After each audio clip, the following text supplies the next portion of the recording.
Hello सबैजनालाई, हिजोदेखि हाम्रो यो सस्टेनेबिलिटी डिस्कोर्स हामी चाहिँ युवाहरू जो दिगो विकासको पक्षधर युवाहरू छौँ र दिगो विकासको बारेमा चाहिँ हामीहरू नेपालमा दिगो विकास हुनुपर्छ र अहिले जुन तरिकाले चाहिँ नेपालमा र विश्वमा चाहिँ जुन तरिकाको हाम्रो समाज अर्थतन्त्र र वातावरणको लागि चाहिँ जस्तो असरहरू भइरहेको छ, जुन तरिकाले हामी चाहिँ विकास गरिरहेको छौँ, जुन बाटोमा अगाडि बढिरहेको छौँ त्यो चाहिँ दिगो छैन भन्ने कुरामा चाहिँ हामी चिन्तित युवाहरूले विभिन्न प्रयास गरेर चाहिँ यो दिगो कसरी दिगो विकासमा चाहिँ लाग्न सकिन्छ भन्ने विभिन्न कन्भर्सेसन्सहरू गरिरहेछौँ र त्यही अनुसार चाहिँ धेरै युवाहरूलाई चाहिँ यो सस्टेनेबिलिटीको बारेमा बुझाउने यस्तो अनलाइन क्लासहरू पनि लिने त्यो पनि कामहरू गर्दै आइरहेका छौँ र त्यसैको नेक्स्ट स्टेप चाहिँ हाम्रो यो सस्टेनेबिलिटी डिस्कोर्स भनेर हामीले सुरु गरेका छौँ र यसमा चाहिँ हामी जति पनि हाम्रो अनएन्सर्ड हाम्रो मनमा रहेका अझै धेरै प्रश्नहरू छन् दिगो विकास सम्बन्धी जुन चाहिँ हामीलाई पनि एन्सर थाहा छैन र त्यसको एन्सर चाहिँ हामी एक्सपर्टहरूसँग खोजिरहेका छौँ। सो त्यो कुराकानी चाहिँ हामीहरूले गर्नको लागि र विभिन्न एक्सपर्ट्सहरूलाई सोधेर हाम्रो जुन पनि क्वेसन्सहरू छ त्यसको एन्सर पाउनलाई र हाम्रो जिज्ञासा मेट्नको लागि चाहिँ हामीले यो सस्टेनेबिलिटी डिस्कोर्स सुरु गरेका हौँ र यसको अर्गनाइजर चाहिँ हिमालयन क्लाइमेट इनिसिएटिभ हो र यसलाई चाहिँ WLF नेपाल र द ग्रिन जेनेरेसनले सपोर्ट गरेको छ र यसमा हामी विभिन्न थिममा एभ्रिडे कुरा गर्नेछौँ र हिजो चाहिँ हामीले थिम 1 यसमा बिजनेस र सोसाइटी र युवाहरूको के रोल हुन्छ त सस्टेनेबिलिटीमा त्यो कुरा हिजो हामीले गऱ्यौँ र आज चाहिँ हामी food agriculture and public health यो जुन सस्टेनेबिलिटीको बाटोमा नेपाललाई लग्नलाई त्यसमा चाहिँ फुड खानाको कृषिको र पब्लिक हेल्थको कुराहरू चाहिँ कसरी त्यसलाई लग्न सकिन्छ भन्ने कुरा चाहिँ हामीले आज छलफल गर्नेछौँ र आज हामीसँग दुईजना गेस्टहरू हुनुहुन्छ। एकजना गेस्ट जोइन गर्न बाँकी छ, एकजना गेस्ट अलरेडी जोइन गरिसक्नु भएको छ र फर्स्टमा म वेलकम गर्न चाहन्छु हाम्रो डाक्टर बिमला राई पौडेल म्यामलाई। बिमला राई पौडेल म्याम उहाँ चाहिँ नेसनल एसेम्ब्ली मेम्बर पनि हुनुहुन्छ र ल मेकर पनि हुनुहुन्छ र उहाँ चाहिँ एग्रिकल्चर फरेस्ट युनिभर्सिटीमा चाहिँ प्रोफेसर पनि हुनुहुन्छ र उहाँको मेन एक्सपर्टिज चाहिँ रुरल डेभलपमेन्ट र एग्रिकल्चरल इकोनोमिक्समा छ। र हाम्रो अर्को नेक्स्ट गेस्ट हुनुहुन्छ डाक्टर सुदीप खड्का। उहाँ चाहिँ इन्फेक्सियस डिजिज एक्सपर्ट र भाइरोलोजिस्ट पनि हुनुहुन्छ र उहाँ चाहिँ युएसबाट जोइन गर्दै हुन्छ अहिले सर्टली नै। र उहाँ आउँदै गर्दाखेरि म चाहिँ आजको डिस्कसन अगाडि बढाउन चाहन्छु। म्यामको एकचोटि भिडियो म्यामको भिडियो पनि अन गरिदिनु होला म्याम है। हजुर हजुर good to see you ma'am. हजुर नमस्ते सबैजनालाई को कनेक्टेड हुनुहुन्छ सबैलाई मेरो नमस्कार। हजुर हाम्रो लाइभको मार्फत चाहिँ सयौं साथीहरू युवा साथीहरू चाहिँ आज एग्रिकल्चरको कुरा सुन्नको लागि अनि स्पेशली म्याम हुनुहुन्छ भनेर हजुर पोलिसी मेकर पनि हुनुहुन्छ अनि यो कुराहरूमा चाहिँ हजुरको फर्म बिलिफ पनि छ र धेरै धेरै हिसाबले हजुर यो सबै फिल्डमा चाहिँ एक्सपर्टिज पनि हजुरको भएको हुनाले वी आर भेरी एक्साइटेड आज हजुर कुराहरू सुन्नको लागि र हामी अहिले उहाँहरूसँग लाइभ क्वेसन्सहरू पनि लिनेछौँ 1 घण्टापछि। अलि इन्टरेक्टिभ गरौँ न यसलाई क्लास जस्तो भन्दाखेरि पनि। हजुर हजुर मोर इन्टरेक्टिभै गर्दाखेरि राम्रो होला। हजुर हजुर म्याम। सो म पहिलो प्रश्न चाहिँ हजुरलाई सोध्न चाहन्छु जो नेपाललाई चाहिँ फर अ लङ टाइम हैन यो एग्रिकल्चरल कन्ट्री कृषि प्रधान देश भनेर भन्दै आइएको छ। अब झन् अब गोइङ फरवर्ड अब यो कोभिडको क्राइसिस पछि अब झनै हरेक कुरामा अब यो हाम्रो देशको पपुलेसनलाई चाहिँ राम्रोसँग सबै जनतालाई पुग्ने गरेर इन्डियामा भर नपरिकन खुवाउनको लागि अनि त्यसपछि यत्रो हाम्रो जुन माइग्रेन्ट लेबरहरू फर्केर आउनु भएको छ उहाँहरूलाई पनि जब दिनको लागि सबै हिसाबले चाहिँ एग्रिकल्चर अब एकदम इम्पोर्टेन्ट हुनेछ भन्ने कुराहरू सुन्दै आइरहेको छ हैन। तर त्यति हुँदाहुँदै पनि फेरि एग्रिकल्चरको अहिलेको जिडिपीमा कन्ट्रिब्युसन चाहिँ एकदमै कम छ भनेर भनिन्छ, जबकि मेजोरिटी पपुलेसन एग्रिकल्चरमा छ तर जिडिपीमा खासै कन्ट्रिब्युसन छैन। त्यो हिसाबले चाहिँ हजुर आफै पनि एउटा एग्रिकल्चरल इकोनोमिस्टको हिसाबले र पोलिसी मेकरको हिसाबले चाहिँ नेपालको लागि एग्रिकल्चरल इकोनोमी भन्नाले चाहिँ के बुझ्न सकिन्छ अनि त्यसको लागि चाहिँ त्यतातिर जानको लागि हाम्रो इमिडिएट र लङ टर्म पोलिसीहरू के हुनुपर्छ र कुन बेला चाहिँ we can see okay we have arrived हुन्छ नि अब चाहिँ हाम्रो एग्रिकल्चरल इकोनोमी भयो भनेर भन्न सकिएला, त्यो चाहिँ अलिकति एक्सप्लेन गरिदिनुहोस् न। इकोनोमी त हाम्रो मलाई के लाग्छ भने शिशिराजी थ्याङ्क यू सो मच यो युवाहरूको फोरम युवाहरू कनेक्टेड हुनुहुन्छ र एकजना एकदम प्रतिभाशाली युवाले नै यो मोडरेट गर्दै हुनुहुन्छ भनेर म तपाईँहरूसँग कनेक्टेड भएको छु। मलाई एकदम खुसी लागेको छ यहाँहरूसँग कुरा गर्न पाउँदा। सबै प्रश्नको आन्सर मसँग नहोला, तर हामी we can share our views, अनि हामी आफ्नो आफ्नो कुरा सेयर गर्छौँ, सिक्छौँ, सिकाउँछौँ, यस्तै हो होइन। मन्थन गर्छौँ भनौँ न, बेसिकली मन्थन गर्छौँ। कृषि हामीले पढ्दैखेरि पनि कृषि, नेपाल एउटा कृषि प्रधान देश हो नै भनिन्थ्यो र अहिले पनि नेपाल एउटा कृषि प्रधान देश हो नै भनिन्छ। हाम्रो इकोनोमीको हुन त अहिले 1/3 मात्रै हाम्रो चाहिँ एग्रिकल्चरबाट आएको छ। पहिला यो चाहिँ अब 56-60% नै थियो, तर अब अरू सेक्टरहरू ग्रो गर्दै गएपछि र कृषिको ग्रोथ चाहिँ घट्दै गएपछि चाहिँ हामी अहिले लगभग 1/3 को सिचुएसनमा आएका छौँ। तर यति भए पनि हाम्रो मुख्य आधारशिला चाहिँ अहिले पनि कृषि नै छ है, किनभने हाम्रो नन फार्म इन्कम चाहिँ त्यति धेरै बढ्न सकेको, म्यानुफ्याक्चरिङ इन्डस्ट्रीहरू त्यति धेरै बढ्न सकेको छैन। केही बढेको भनेको सेवाको सेक्टर हो र त्यसपछि कृषि नै हो। अब पहिला हामीले निर्यात गर्थ्यौँ खानेकुराहरू होइन, धानहरू हामी चाहिँ धान र गहुँ हामीले निर्यात गर्ने त हामी एउटा कन्ट्री हौँ, तर अहिले आएर हामीले सबै चिजहरू आयात गर्दैछौँ। धान पनि आयात गर्दैछौँ, धान चामल सबै हामीले आयात गरेर खाइरहेका छौँ। त्यसले गर्दाखेरि हाम्रो हिजोको भन्दा आज कृषिको कन्ट्रिब्युसन पनि घटेको र हामी खानकै लागि पनि परनिर्भर हुँदै गइरहेको अवस्था चाहिँ छ। सिलसिलाजीले भन्नुभयो कति बेला चाहिँ हामी यस अब हामी कृषि प्रधान हौँ, यस हामी चाहिँ कृषिको अर्थतन्त्रमा आधारित छौँ भनेर कति बेला भन्छौँ भनेर, त्यो त लङ वे टु गो सिलसिलाजी। अहिले हामी कस्तो भने हामी ब्याकमा हिँड्यौँ के बिचमा। पहिलाकै जुन ठाउँमा हामी थियौँ त्यति बेलादेखि जति बेला हामीले कृषिका उपजहरूलाई निर्यात गर्थ्यौँ, खाद्यान्न विशेष गरिकन खाद्यान्नमा हामी चाहिँ आत्मनिर्भर थियौँ र हामी निर्यात गर्थ्यौँ। जति बेला हामी चिनीमा आत्मनिर्भर थियौँ र हाम्रा सुगर फ्याक्ट्रीहरू थिए, जति बेला हामी बोरा सोरा बनाउने कुरामा आत्मनिर्भर थियौँ, हाम्रा जुट फ्याक्ट्रीहरू थिए होइन। जब त्यति बेला चाहिँ त्यति बेलाबाट हामी पछाडि नहटेको भए, हामी चाहिँ अगाडि बढ्दै गएको भएदेखि चाहिँ यति बेला हामी पुगि नै सक्थ्यौँ। तर हामी बिचमा पछाडि हिँडेका छौँ। पछाडि किन हिँडेका छौँ भन्दाखेरि उदारीकरण, न्यू लिबरल इकोनोमीको धेरै इन्फ्लुएन्स भयो हाम्रो देशको इकोनोमीमा। त्यो इन्फ्लुएन्स हुँदाखेरि कस्तो भयो भने सरकारले इन्डस्ट्रीहरू ओन गर्नु हुँदैन, यसलाई प्राइभेटाइज गर्नुपर्छ, कृषिलाई चाहिँ बजारलाई छोडिदिनुपर्छ, बजारले आफै उत्पादन गर्न लगाउँछ, आफै व्यापारीकरण गर्छ, धेरै स्टेटले चाहिँ सरकारले धेरै हस्तक्षेप गर्नु हुँदैन भन्ने खालको अर्थनीति जब आयो, अनि त्यसपछि चाहिँ हामीले बिस्तारै सरकार चाहिँ पछाडि हट्दै हट्दै गयो यो सेक्टरबाट। अब त्यो हट्दै हट्दै जाने क्रममा चाहिँ कस्तो भइदियो भने कृषि चाहिँ एउटा विकर्षणको क्षेत्र भइदियो। आकर्षणको भन्दा पनि विकर्षणको। यो कृषिमा लगानी गरेर केही हुनेवाला छैन, हामी चाहिँ नङ्ग्रा खियाएर केही हुनेवाला छैन, खान पनि पुग्दैन। अब खल्ती कसरी भर्ने, छोराछोरी कसरी पढाउने, स्वास्थ्य कसरी गर्ने भनेपछि यो विकर्षणको केन्द्र हुँदै गयो। अलिकति त पढाइको स्टाइल पनि हाम्रो चाहिँ अब माटो नछुने खालको पढाइको स्टाइल हुँदै गयो। हामी चाहिँ बाबुआमा कृषकका छोराछोरीहरू कृषि नगर्ने खालकोमा हामी जाँदै गयौँ होइन। सरकारले पनि अब चाहिँ इन्डस्ट्रीहरू, हिजो सुगर फ्याक्ट्री, जुट फ्याक्ट्री जुन चाहिँ सरकारले चाहिँ ओन गरेको थियो, सरकारले चाहिँ त्यसमा चाहिँ लगानी गरेको थियो र सरकारले नै त्यो चलाउँथ्यो, त्यो कुराहरू पनि बिस्तारै चाहिँ पछाडि सर्दै गयो। हामी त्यसबाट चाहिँ निजी क्षेत्रलाई दिँदै गयौँ, अनि निजी क्षेत्रले पनि त्यो चलाउन सकेन, त्यसपछि चाहिँ बन्द भएको अवस्थाहरू पनि आए होइन। यो सबै कुराले गर्दाखेरि हामी उल्टो बाटो हिँड्यौँ समग्रमा भन्दाखेरि। अनि अब बिस्तारै हामी फेरि सुल्टो बाटोमा हिँड्न थालेका छौँ। अहिले हामी फेरि कृषि नभइकन हुँदैन भन्न थालेका छौँ। किन भन्दा व्यापार घाटा प्रशस्तै बढेको छ, हामीले खानको लागि पनि चाहिँ विदेशीसँग निर्भर पर्नु परेको छ। अहिलेको जियो पोलिटिकल सिचुएसन, जति बेला चाहिँ हामी छिमेकीसँग कुनै पनि बेला मनमुटाव हुने बित्तिकै लु तरकारी आउँछ कि आउँदैन, लु चामल आउँछ कि आउँदैन भनेर हामीले स्टोर गर्न थाल्नुपर्ने अवस्था होइन। परनिर्भरता एकदम धेरै बढेको।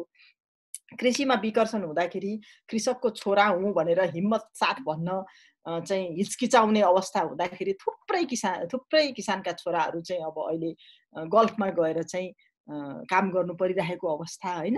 यो सबै कुरा चाहिँ हामीले रियलाइज गर्दै आएका छौँ र अहिले आएर हामी परनिर्भर होइन आत्मनिर्भर बन्नुपर्छ भनेर फेरि कृषिमा हामी चाहिँ जोड दिन थालिराखेका छौँ। अब यसपालिको कुरा गरौँ, यो चाहिँ यो ट्रेन्ड चाहिँ केही वर्षदेखि भइ नै राखेको छ। कृषिमा चाहिँ बढ्दो लगानी, नेपाल सरकारको बढ्दो लगानी हुँदै गएको छ। भन्न त हामी भन्छौँ 2% 3% कृषिमा लगानी छ, यत्रो जीडीपी कन्ट्रिब्युसन गर्छ, 1/3 जीडीपी कन्ट्रिब्युसन गर्ने सेक्टरलाई किन 2-3% भन्छौँ। तर त्यसरी चाहिँ कृषिलाई ठ्याक्क कृषिकै लगानी भनेर त्यति मात्रै गनेर हुँदैन के। जस्तो अब सिँचाइ भन्यो भने सिँचाइ केका लागि त भन्दाखेरि कृषिलाई नै प्रमोट गर्नको लागि हो होइन। अब कृषि सडक भन्यो भने कृषि सडक केको लागि बनाएको भन्दा कृषिलाई नै प्रमोट गर्न बनाएको। अब मलको खादको कुराहरू गर्दाखेरि, बिउ बिजनको कुराहरू गर्दाखेरि आपूर्तिसँग जोडिन्छ, आपूर्ति फेरि उद्योग मन्त्रालय अन्तर्गत पर्छ। यसरी थुप्रै मन्त्रालय अन्तर्गत कृषिका कुराहरू बाँडिएका छन्। त्यो भएर साह्रै थोरै लगानी भयो भन्ने कुरामा त लगानी बढाउनुपर्छ भन्नेमा चाहिँ मलाई पनि लाग्छ अझै पनि। तर पनि एकदमै सरकारले चाहिँ कृषिलाई हेपेको भन्ने कुरा चाहिँ मलाई अहिले चाहिँ त्यति लाग्दैन, किनभने यसलाई प्रायोरिटीकै क्षेत्रमा राखिराखेको छ सरकारले। अब बिस्तारै अगाडि बढ्दै जान्छ। यसपालिको बजेटमा पनि कृषि one of the priority areas for investment नै हो। विदेशबाट अब कोरोनाको संक्रमणले थुप्रै व्यक्तिहरू विदेशबाट नेपाल फर्किँदै हुनुहुन्छ, रोजगारी गुमेर फर्किँदै हुनुहुन्छ। म्यामको यही क्वेसनमा म आउँदैछु होइन म्याम। जस्तो अहिले हजुरले राइटली भन्नुभयो कि अब बजेटमा पनि अब चाहिँ कृषिलाई एकदम धेरै प्रायोरिटी दिने, यता चाहिँ बढी इन्भेस्टमेन्ट जानु पर्यो, धेरै ध्यान चाहिँ गएको देखिन्छ होइन। जस्तो तर त्यहाँ मेरो एउटा क्वेसन चाहिँ के भने, अब हजुर आफै पनि एज अ पोलिसी मेकर हजुर पनि त्यो प्रोसेसमा इन्भल्भ हुनुहुन्थ्यो होला। सो जस्तो प्रधानमन्त्री कृषि आधुनिकीकरण आयोजना भनेर, जस्तो होइन एग्रिकल्चर मोडर्नाइजेसन प्रोजेक्ट भनेर, त्यसमा पनि अलमोस्ट 3 बिलियन चाहिँ एलोकेट गरिएको छ भनेर भनिन्छ होइन। तर मैले एउटा कहीँ पढेको थिएँ, एकजना इकोनोमिस्टले लेख्नु भएको थियो, त्यसरी पैसाहरू चाहिँ एलोकेट गरिएको छ। त्यसपछि हरेक लोकल लेभलमा चाहिँ हरेक स्थानीय सरकारको चाहिँ एउटा प्रडक्ट प्रमोट गर्ने भन्ने हिसाबले त्यत्रो पैसाहरू चाहिँ छुट्याइयो। तर बुझ्दाखेरि चाहिँ त्यो रिलेटेड जति पनि होमवर्क हुनुपर्ने होइन, अब कसरी यसलाई अगाडि बढ्ने भन्ने प्लानहरू चाहिँ खासै नभएको। पैसा चाहिँ अब यस्तो क्राइसिसको बेलामा होइन एकदमै टाइट छ नि अहिले बजेट, त्यस्तो बेलामा पनि पैसा चाहिँ छुट्याउने, तर त्यसको फेरि राम्रोसँग प्लानिङहरू नगर्दाखेरि चाहिँ फेरि त्यो त एक्सनमा त जान सक्दैन, इम्प्लिमेन्ट हुन सक्दैन। त्यस्तो प्लानिङ र इम्प्लिमेन्टेसनको ग्याप एउटा यो इक्जाम्पल भयो। अर्को भनेको चाहिँ जस्तो अब फार्मरहरूलाई, कृषकहरूलाई चाहिँ सस्तो लोनहरू दिने भन्ने कुराहरू पनि कति आइरहेछन् होइन ब्याङ्कहरूबाट। तर सबैजनाको किसानको र अब त्यो कृषि क्षेत्रमा भएको बिजनेसहरूको पनि उहाँहरूको कुरा चाहिँ भन्न त भनिन्छ, तर त्यो एक्सेस गर्न एकदमै गाह्रो छ। पेपर वर्क हरेक चिज गर्दा गर्दै त्यो सारा प्रोसेस पुर्याउनै सकिँदैन भन्ने जस्तो ग्याप्सहरू देखिरहेछ। यस्तो डिसिजनहरूलाई चाहिँ कसरी बेटर गर्न सकिन्छ र भन्नाले यो प्लान बन्ने तर मतलब त्यसको त्योसँगै अरू प्रिपरेसन चाहिँ नहुने, त्यस्तो चाहिँ किन हुन्छ र त्यसमा चाहिँ कसरी इम्प्रुभ गर्न सकिएला? यस्तो छ हजुर। अब सिलसिलाजी के छ भने तपाईँले भनेको कतिपय कुराहरूमा म एग्री पनि गर्छु, तर कतिपय कुरा चाहिँ प्रस्ट्याउनु पर्ने पनि जरुरी छ जस्तो मलाई लाग्छ होइन। हुन त अब म फेरि सरकारमा त छैन, मैले सरकारले गरेको सबै कुरालाई यहाँ हुबहु मैले बुझेको मात्रै राख्छु, मैले प्रष्टीकरण दिन पनि सक्दिनँ कतिपय कुराहरूमा है। अब अहिलेको चाहिँ अवस्था हेर्दाखेरि के छ भने हाम्रो कृषि भूमिको पनि क्षयीकरण भएको छ कि खण्डीकरण भएको छ होइन। त्यो भएर हामीले मास स्केलमा प्रोडक्सन गर्नको लागि हामीलाई निकै गाह्रो अवस्था हो। अनि अब त्यो मास स्केलमा प्रोडक्सन गर्न नसक्दाखेरि सानो सानो सानो स्केलमा प्रोडक्सन गर्दाखेरि त्यसलाई व्यवसायीकरण गर्न सजिलो हुँदैन, किनभने बजारले त मास स्केलमा खोज्छ नि जे पनि होइन। अनि त्यो मास स्केलमा प्रोड्युस गर्नु भएन भने त्यसले बजार पाउँदैन सानो सानो उसले गर्दाखेरि, अथवा पाइहाल्यो भने एकदम कस्टली हुन्छ। त्यो हुँदाखेरि चाहिँ मास स्केलमा प्रोडक्सन गर्नुपर्छ। त्यसको लागि जग्गालाई चाहिँ अब खाली जग्गा विशेष गरिकन अहिले कस्तो छ भने एउटा प्रब्लम चाहिँ जग्गाको क्षयीकरण भएको छ, खण्डीकरण भएको छ भने अर्को प्रब्लम के छ भने जग्गा चाहिँ बाँझो छोडिदिने छ। ठुलो जग्गावालाहरूले खेती नगरेर बाँझो छोड्ने प्रचलन छ। त्यो भएर अहिले यो प्रधानमन्त्री कृषि आधुनिकीकरण कार्यक्रमको चाहिँ पुनर्संरचना गर्ने र किसिमले मास स्केलमा प्रोडक्सन, मार्केटिङ र एक्सपोर्ट गर्नको लागि जे पूर्वाधारहरू आवश्यक पर्छ त्यो पूर्वाधारहरू निर्माण गर्ने भन्ने खालको लाइनमा आएको मैले बुझेको छु। मैले पनि चाहिँ बजेट स्पिच नै सुने हो। त्यसमा चाहिँ मास स्केलमा प्रोडक्सन गर्न, मार्केटिङ गर्न र एक्सपोर्ट गर्नको लागि के कस्तो संरचना आवश्यकता पर्छ, पूर्वाधार के कस्तो आवश्यकता पर्छ, इन्सेन्टिभ के जरुरी हुन्छ, त्यस्तो खालको चाहिँ त्यो गर्ने र यसको प्रायोरिटी चाहिँ मास स्केल प्रोडक्सनमा हुन्छ यसपालि भन्ने खालको कुरा आएको छ। अनि अब एउटा प्रोडक्ट एउटा पालिकामा एउटा प्रोडक्ट गर्ने भनेको पनि मेरो विचारमा त्यो मास स्केललाई नै हेरेर हो। किसानलाई त सबै चिज चाहिन्छ, दाल भात तरकारी अचार सबै चिज चाहिन्छ नि त। किसानले आफूलाई प्रयोग गर्नको लागि सबै चिज बनाउँछन्, तर कम्तीमा एउटा प्रोडक्ट चाहिँ एउटा पालिकाले मार्केट ओरिएन्टेड बनाउने, त्यसले गर्दाखेरि एउटा चाहिँ मास स्केलमा प्रोडक्सन हुन्छ र त्यो चाहिँ स्थानीय सरकारले लिएर बजारमा पठाउँछ भन्ने लाइनबाट मास स्केल प्रोडक्सनमा आएको छ यो कार्यक्रम चाहिँ। अर्को राम्रो यसपालि के छ भने मलाई मन परेको चाहिँ यो भूमि ब्याङ्कको कन्सेप्ट आएको छ। तपाईँ चाहिँ कस्तो छ भने कसैको हाम्रोमा भूमिको एकदम असमान वितरण छ। जो मान्छेले खेती गर्छ त्यो मान्छेसँग भूमि छैन, जो मान्छे काठमाडौँमा बस्छ, सदरमुकाममा बस्छ, खेती गर्दैन, त्यो मान्छेले खेती आफ्नो त्यो बाँझो छोडेको छ, मजाले बसेको छ हैन। किनभने ऊ चाहिँ अब नन फार्म इन्कममा आधारित छ उसको लाइभलीहुड भनौँ न।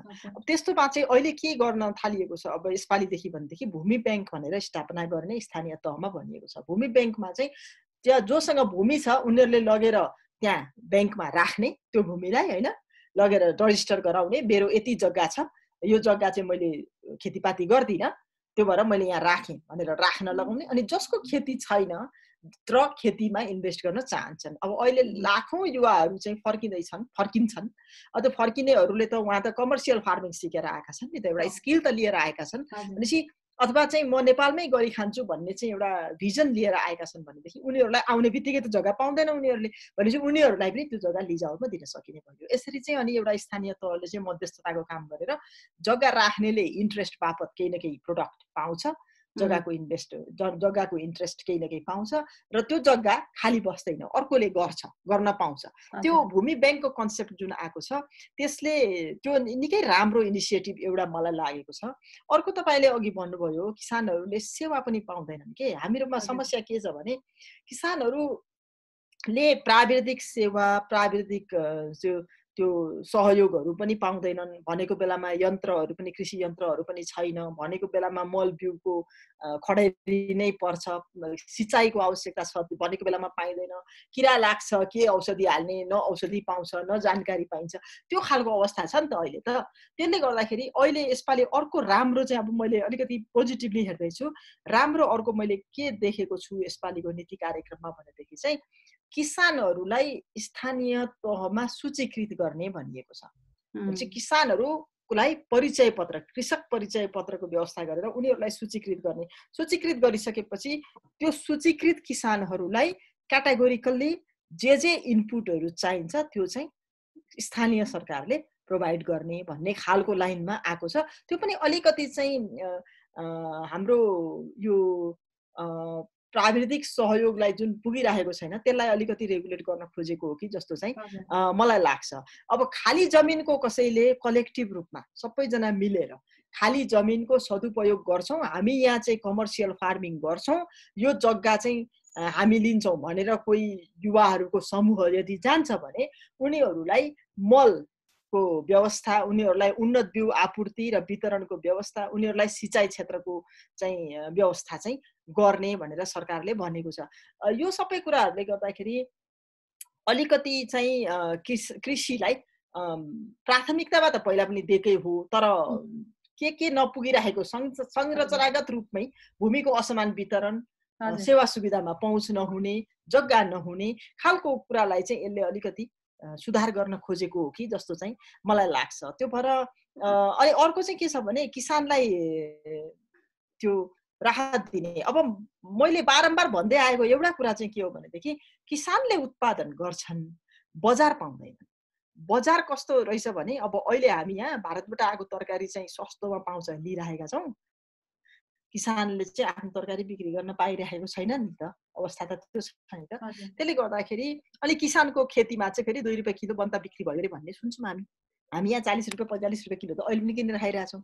भनेपछि यो बजारको भाउ र किसानको खेतमा किसानले बिक्री गर्ने भाउ हैन त्यसमा एकदम ठुलो अन्तर छ किसानले आफ्नो प्रोडक्टको चाहिँ प्राइस पाइरहेका छैनन् त्यसमा चाहिँ सुधार गर्नुपर्छ त्यसमा चाहिँ यसपालि पनि यति राम्रोसँग आएन नीति कार्यक्रममा हामीले त्यसलाई ल्याउनु पर्छ त्यो चाहिँ के हो भने कृषिको उत्पादनको सरकारले मूल्य तोकिदिनुपर्छ अनि कृषिको उत्पादन सरकारले बिक्री तिम्रो बजारमा गयो भने गयो गएन भने म किन्छु भन्न पर्छ हैन समर्थन मूल्य भन्छ नि यो मूल्य भन्दा घटी नहुने अनि म किन्छु भन्दिने अनि उले किनिदिसकेपछि बजारमा ल्याउने व्यवस्था गर्ने ओ त्यो चाहिँ अझै पनि राम्रोसँग आइराखेको छैन नीति कार्यक्रममा र बजेटमा हेर्दाखेरि आइरहेको छैन तर त्यो गर्यो भनेदेखि चाहिँ किसानहरूलाई एउटा ढुक्क के हुन्छ भने बिमाको कार्यक्रम त ल्याएको छ त्यो चाहिँ क्रप फेलियर भयो भनेदेखि बिमा दिने बिमाको गर्ने भन्ने खालको कार्यक्रम ल्याएको छ त्यतिले पुग्दैन समर्थन मूल्य चाहिँ हजुर समर्थन मूल्य तोकिदिने र उनीहरूको प्रोडक्टलाई बजारमा लान सक्छन् किसानले आफै बेच्छन् सक्दो महँगोमा बेच्छन् महँगोमा बेच्न सकेनन् भने पनि समर्थन मूल्यमा सरकारले किनिदिने व्यवस्था गर्यो भनेदेखि पनि हामीलाई कृषिमा लाग्नलाई प्रोत्साहन हुन्छ होला जस्तो मलाई लाग्छ हजुर म्याम सो यसैमा चाहिँ अब जस्तो अब गोइङ फरवर्ड मलाई एकदम इन्ट्रेस्ट लागेको तीनवटा क्वेसन छ जस्तो गोइङ फरवर्ड चाहिँ अब मोर एग्रिकल्चर चाहिँ अर्ग्यानिक टाइपकोमा जानुपर्छ हामीहरू केमिकल फर्टिलाइजर हैन रासायनिक विषादीहरू युज गर्दाखेरि चाहिँ अब अहिले माटोको उर्वरा शक्तिहरू पनि घट्दै गएको माटो बिगार्दै गइरहेको त्यो कुराहरू चाहिँ अब संसारभरि नै देखिएको छ हैन अब 60 वर्षभन्दा बढी छैन माटो खेती योग्य भन्ने कुराहरू आइरहेछ त्यस्तोमा नेपाल पनि अब मोर अर्ग्यानिकतिर जानलाई त नेपालको त झनै राम्रो छ हाम्रो पहिलादेखिको प्र्याक्टिसहरू नै त्यस्तै छ हामी धन्न त्यो बाटोमा धेरै गइसकेका छैनौँ तर अहिले पनि बजेटमा हेर्दाखेरि रासायनिक मलकै लागि नै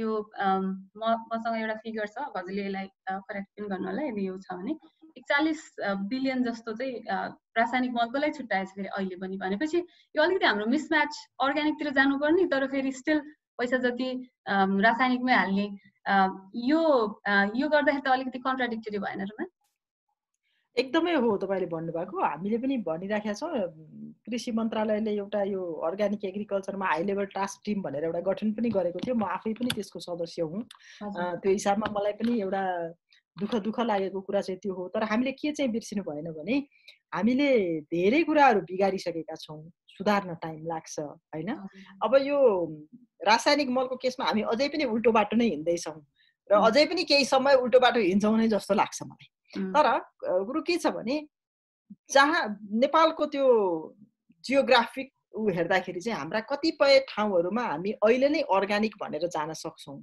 जहाँ चाहिँ अहिले केमिकल फर्टिलाइजरहरू आइसकेको छैन हैन अथवा कुनै कुनै प्रोडक्टहरूलाई हामी प्योरली अर्ग्यानिक बनाएर लिएर जान सक्छौँ तर एकैचोटि ब्ल्याङ्केट रूपमा हामी सबै अहिले नै अर्ग्यानिक गर्छौँ भनेर रासायनिक मल ल्याउने बाटो ठ्याक्कै बन्द गर्यो भनेदेखि उनीहरूको उत्पादन विशेष गरिकन किसानको धानको उत्पादनमा चाहिँ बढी समस्या पर्दो रहेछ धानको उत्पादनमा किसानलाई बानी परिसकेको छ माटोलाई पनि बानी परेको छ किसानलाई पनि बानी परेको छ रासायनिक मलको हामी त्यो रासायनिक मल अहिले for the time being reduced अमाउन्टमा भए पनि ल्याएर त्यो उत्पादन चाहिँ गर्दै गर्ने तर स्ट्राटेजिकल्ली चाहिँ के थिङ्क गर्नुपर्छ भने हामीले रासायनिक मललाई विस्थापन गर्नुपर्छ रासायनिक मलको फ्याक्ट्री हाम्रो देशमा स्थापना हुन पनि सक्दैन त्यो फिजिबिलिटी स्टडीले पनि सम्भव छैन भन्ने खालको कुरा ल्याएको छ फेरि यो कस्तो हुँदो रहेछ भने रासायनिक मल पनि किन्ने हैन अनि किसानले त्यो कीटनाशक औषधिहरू पनि किन्ने गर्दा गर्दा कृषि त यस्तो महँगो पेसा भएछ कि उनीहरूले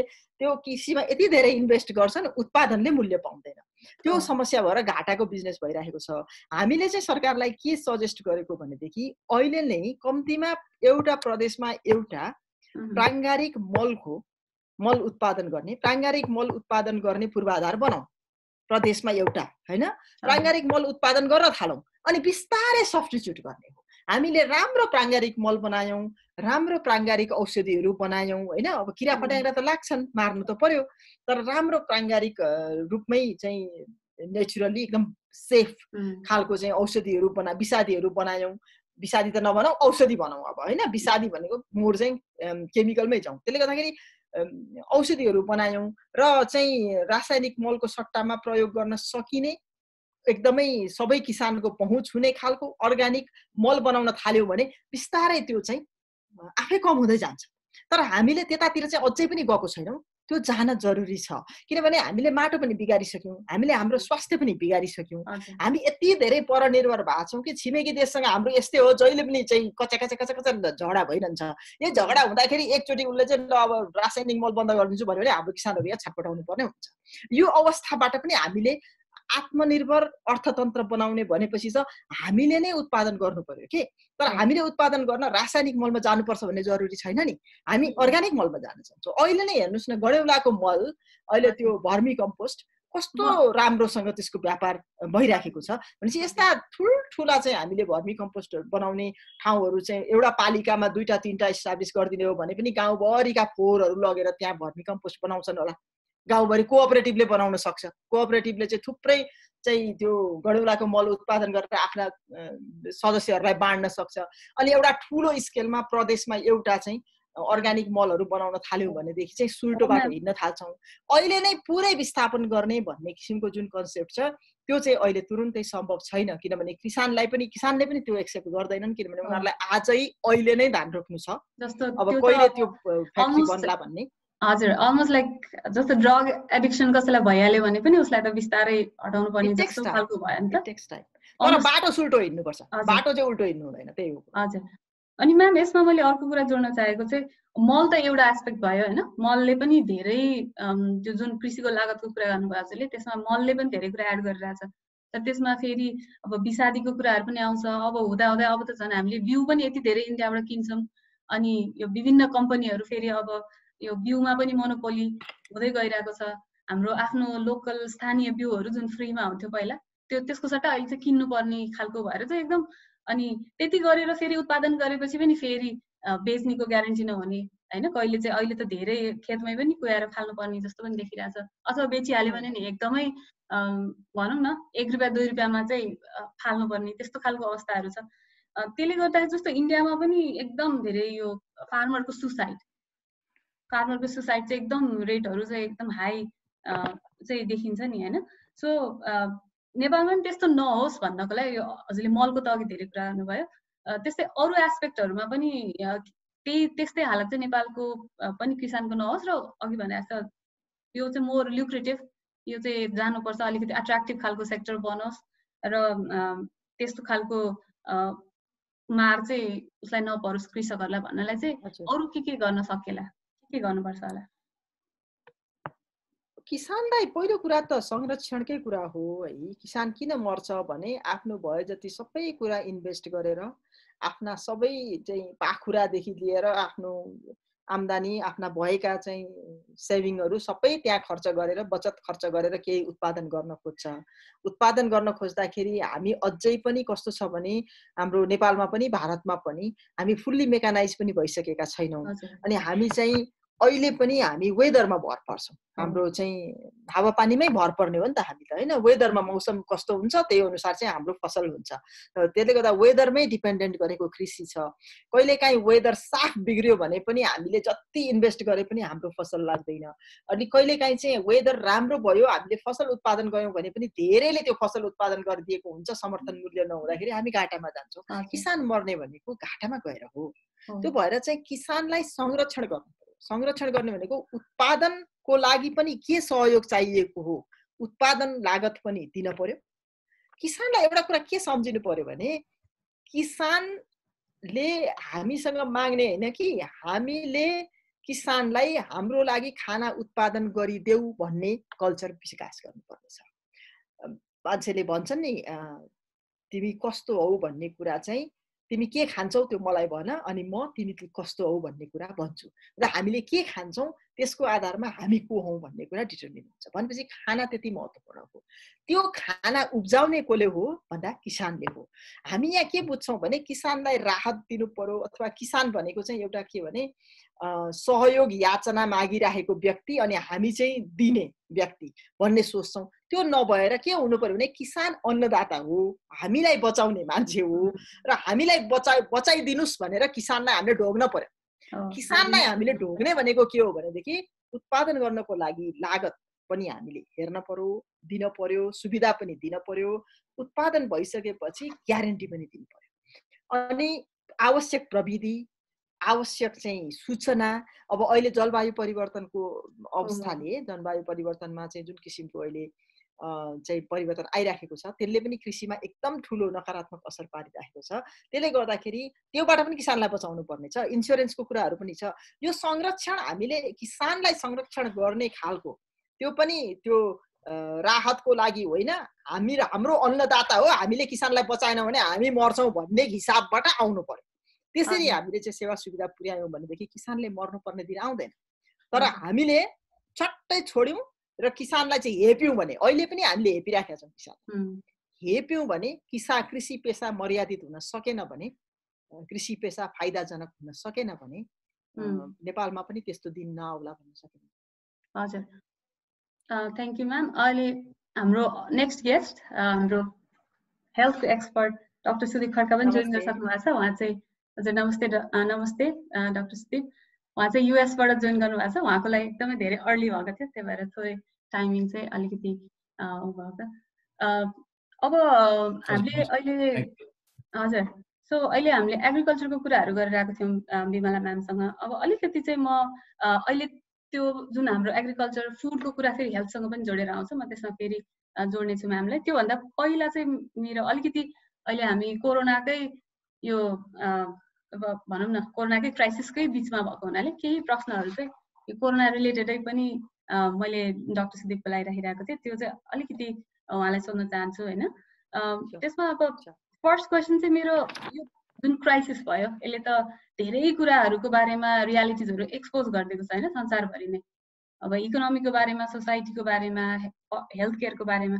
त्यसमा चाहिँ तपाईँलाई यो क्राइसिसले नेपालको हेल्थ केयर अथवा हेल्थको सिस्टमको बारेमा चाहिँ के कुराहरू एक्सपोज गरे जस्तो लाग्छ? त्यसमा गुड पनि ब्याड पनि होइन, राम्रो नराम्रो दुवै, र एकदमै राम्रो हेल्थ केयर भएको कन्ट्रीको बारेमा पनि के कुरा चाहिँ यसले एक्सपोज गरेको छ जस्तो लाग्छ? हजुर, थ्याङ्क यू। सर्वप्रथम त यहाँ बोलाइदिनु भएकोमा, अनि साथसाथै मेरो केही ढिलाइ भएकोमा पनि क्षमा प्रार्थी छु। विशेष गरी प्रत्येक घटनाक्रमको संसारभरिकोमा केही सकारात्मक पक्षहरू हुन्छन्, केही नकारात्मक पक्षहरू हुन्छन्। अब यो महामारीको पनि सरस्वती हेर्दाखेरि होइन यसको चाहिँ नकारात्मक पक्ष मात्रै भयो भनेर हामीहरूले आकलन गर्न सक्यो भने केही सकारात्मक पक्षहरू हुन्छन्। सुरुमा चाहिँ नराम्रोबाटै जाउँ अनि त्यसपछि राम्रोतिर जाउँ। नराम्रो पक्षहरूमा चाहिँ के भने हामीले यसले चाहिँ नेपालको बारेमा धेरै कुराहरू चाहिँ खुलस्त पारेको छ। एउटा कुरा चाहिँ के छ भने हामीहरूकोमा चाहिँ यो सबैभन्दा ठुलो समस्या भनेको चाहिँ यो इन्फर्मेसन राम्रोसँग जनतासम्म पुर्याउन सक्ने संसाधन छैन, हाम्रो क्यापेबिलिटी छैन भन्ने कुरा गइरहेको छ। यो अफवाहहरू धेरै फैलिने, सूचना सही रूपमा चाहिँ सम्प्रेषण गर्न नसकिने अथवा यथेष्ट मात्रामा सम्प्रेषण गर्न नसकिने इत्यादि कुराहरू चाहिँ भइरहेको छ है। अनि दोस्रो कुरा चाहिँ के भन्छ भने यसले क्लियरली देखाइदिएको छ हामीहरूको प्रिपेयर्डनेस चाहिँ कुनै पनि महामारीको लागि बनाउनु हुन्छ। यो प्रत्येक वर्ष बाढी पहिरो आउँछ पनि हामीलाई थाहा हुन्छ, त्यही पनि हामीहरू चाहिँ यसमा पछाडि परिरहेको हुन्छ। र त्यसले गर्दाखेरि हामीहरूको यो डिजास्टर म्यानेजमेन्टमा अलिकति हामीहरू अझै पनि परिसकेपछि बल्ल अनि तयारी थाल्ने खालको चाहिँ अलिकति यो प्रवृत्तिलाई फेरि एकपल्ट यसले पनि उजागर गरिदिएको छ। अनि अर्को कुरा चाहिँ के पनि भयो भने हामीहरूसँग चाहिँ यो सरकारी तौरमा चाहिँ डेटा म्यानेजमेन्ट राम्रोसँग गर्ने चाहिँ संसाधन छ। हो हामीहरूसँग तथ्याङ्क विभाग त छ, तर अन्य क्षेत्रहरूमा चाहिँ जस्तो अब यो भनौँ न यो यस्तै महामारी आइपरेमा आइपरेमा चाहिँ त्यसपछि हामीहरू चाहिँ अनि एक किसिमले भन्ने भने हात खुट्टा टेकेर दौडिनु पर्ने स्थिति आइपुग्छ। अब यो कसरी म्यानेज गर्ने, यो इन्फर्मेसनलाई हामी कता लाने भन्ने उदाहरणको लागि एउटा कुरा अब हामीहरूले कुराहरू गरिरहेको हुन्छौँ। नागरिकता भनेर नागरिकताको समेत यसमा आएर चाहिँ सम्पर्क हुन्छ। किनभने हामीहरूकोमा भनौँ न नागरिकतामा चाहिँ एउटा के चलन छ भने मान्छेको थाहै ठेगाना र अस्थायी ठेगाना भन्ने हुन्छ।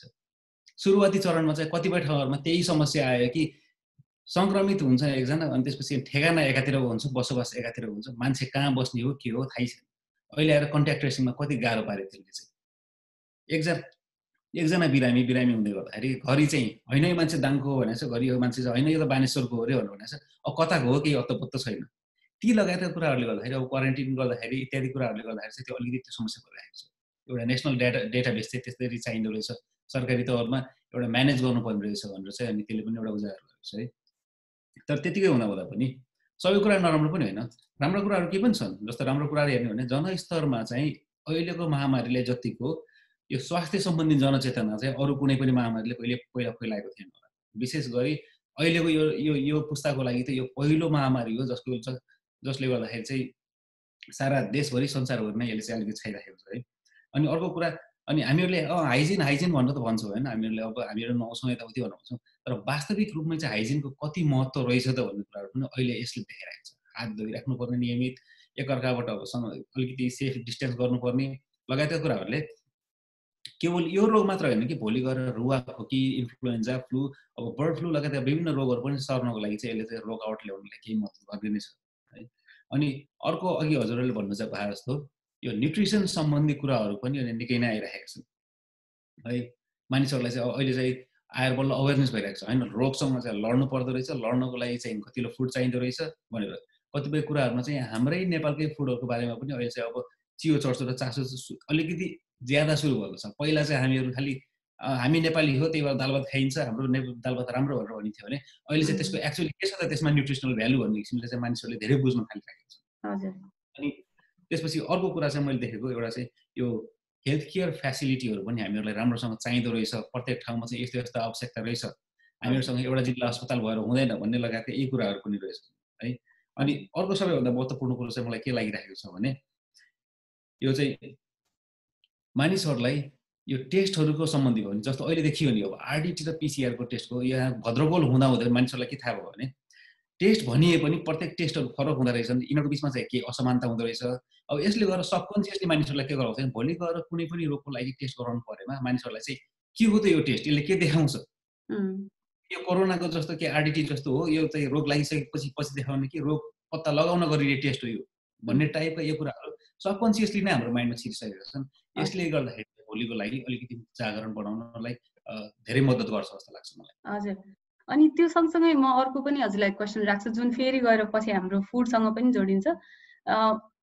अब हामीले अहिले चाहिँ नेपाल जस्तो हेल्थ केयरमा एकदमै कम होइन, एकदमै इन्फ्रास्ट्रक्चर कम भएको खालको देशको पनि अनुभव हेरिरहेछौँ, अब बढ्दो क्रममा छ।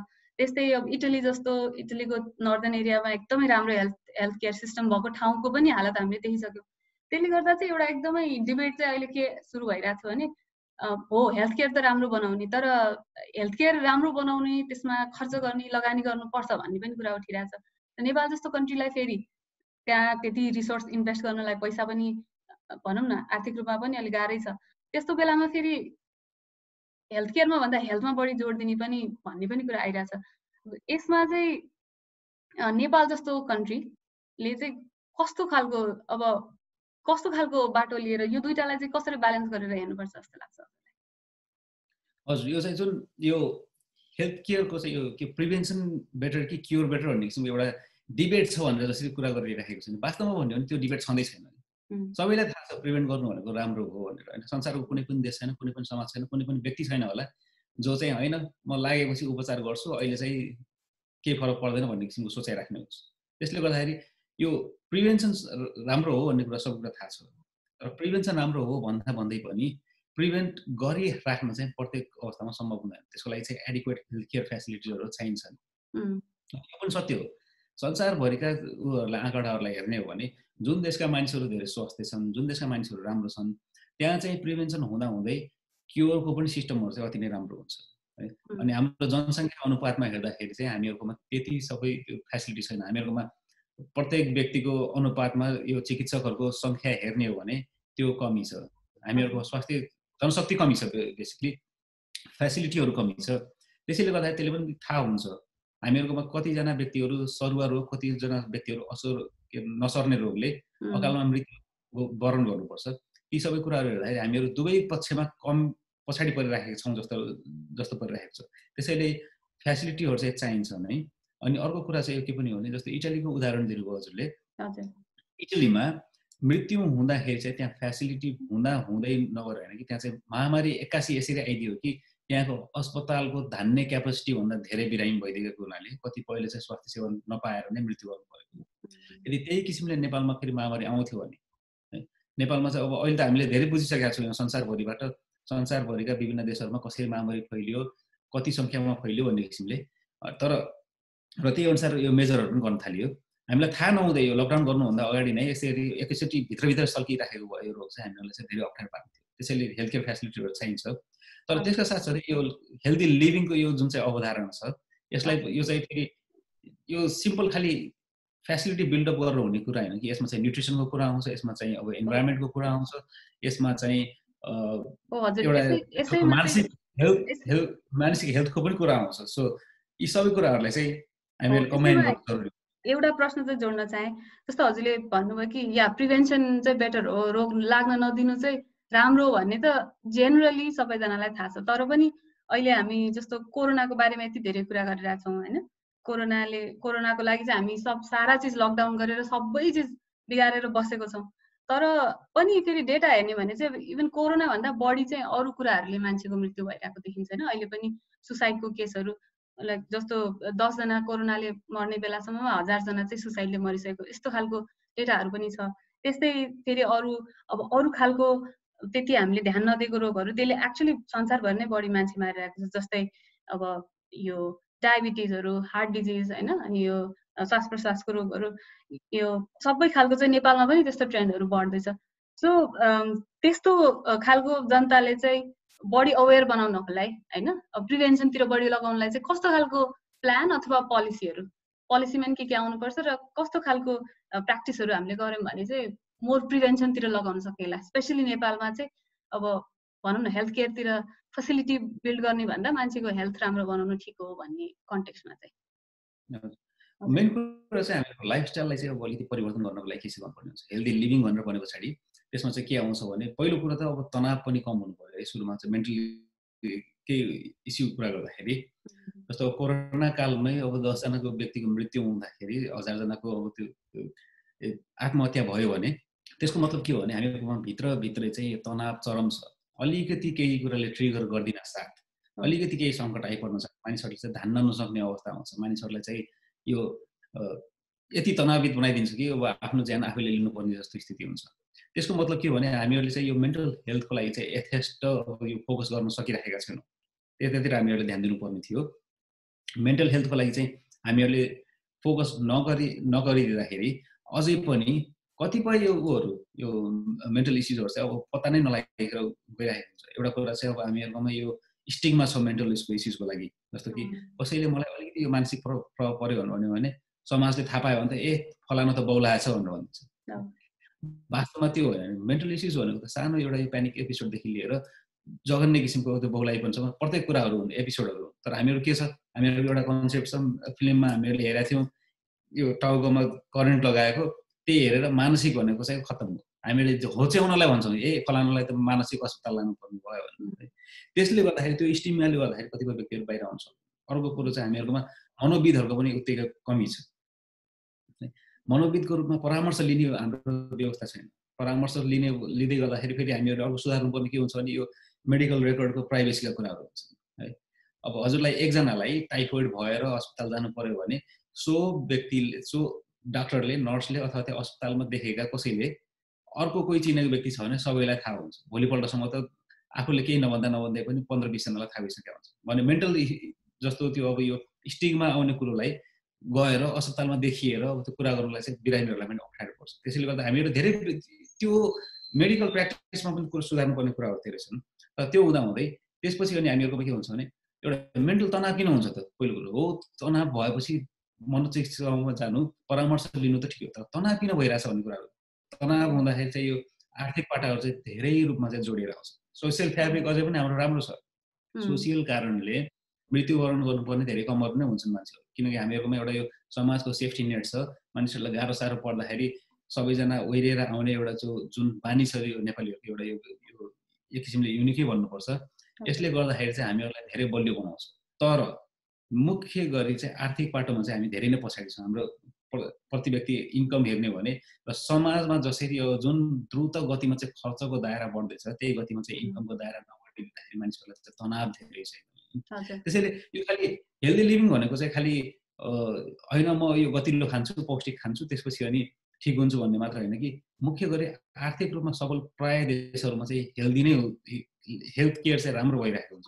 तर यदि हाम्रो सामाजिक फ्याब्रिकलाई जोगाएर हामीहरूले अनि आर्थिक उपार्जनका बाटोहरूलाई चाहिँ सही किसिमले अगाडि बढाउन सक्यो भने त्यसले चाहिँ धेरै नै सहयोग गर्छ जस्तो लाग्छ मलाई हाम्रो वास्तविक हेल्दी लिभिङको लागि चाहिँ। हजुर, अब म यसैमा चाहिँ डाक्टर बिमलामा आउन चाहे।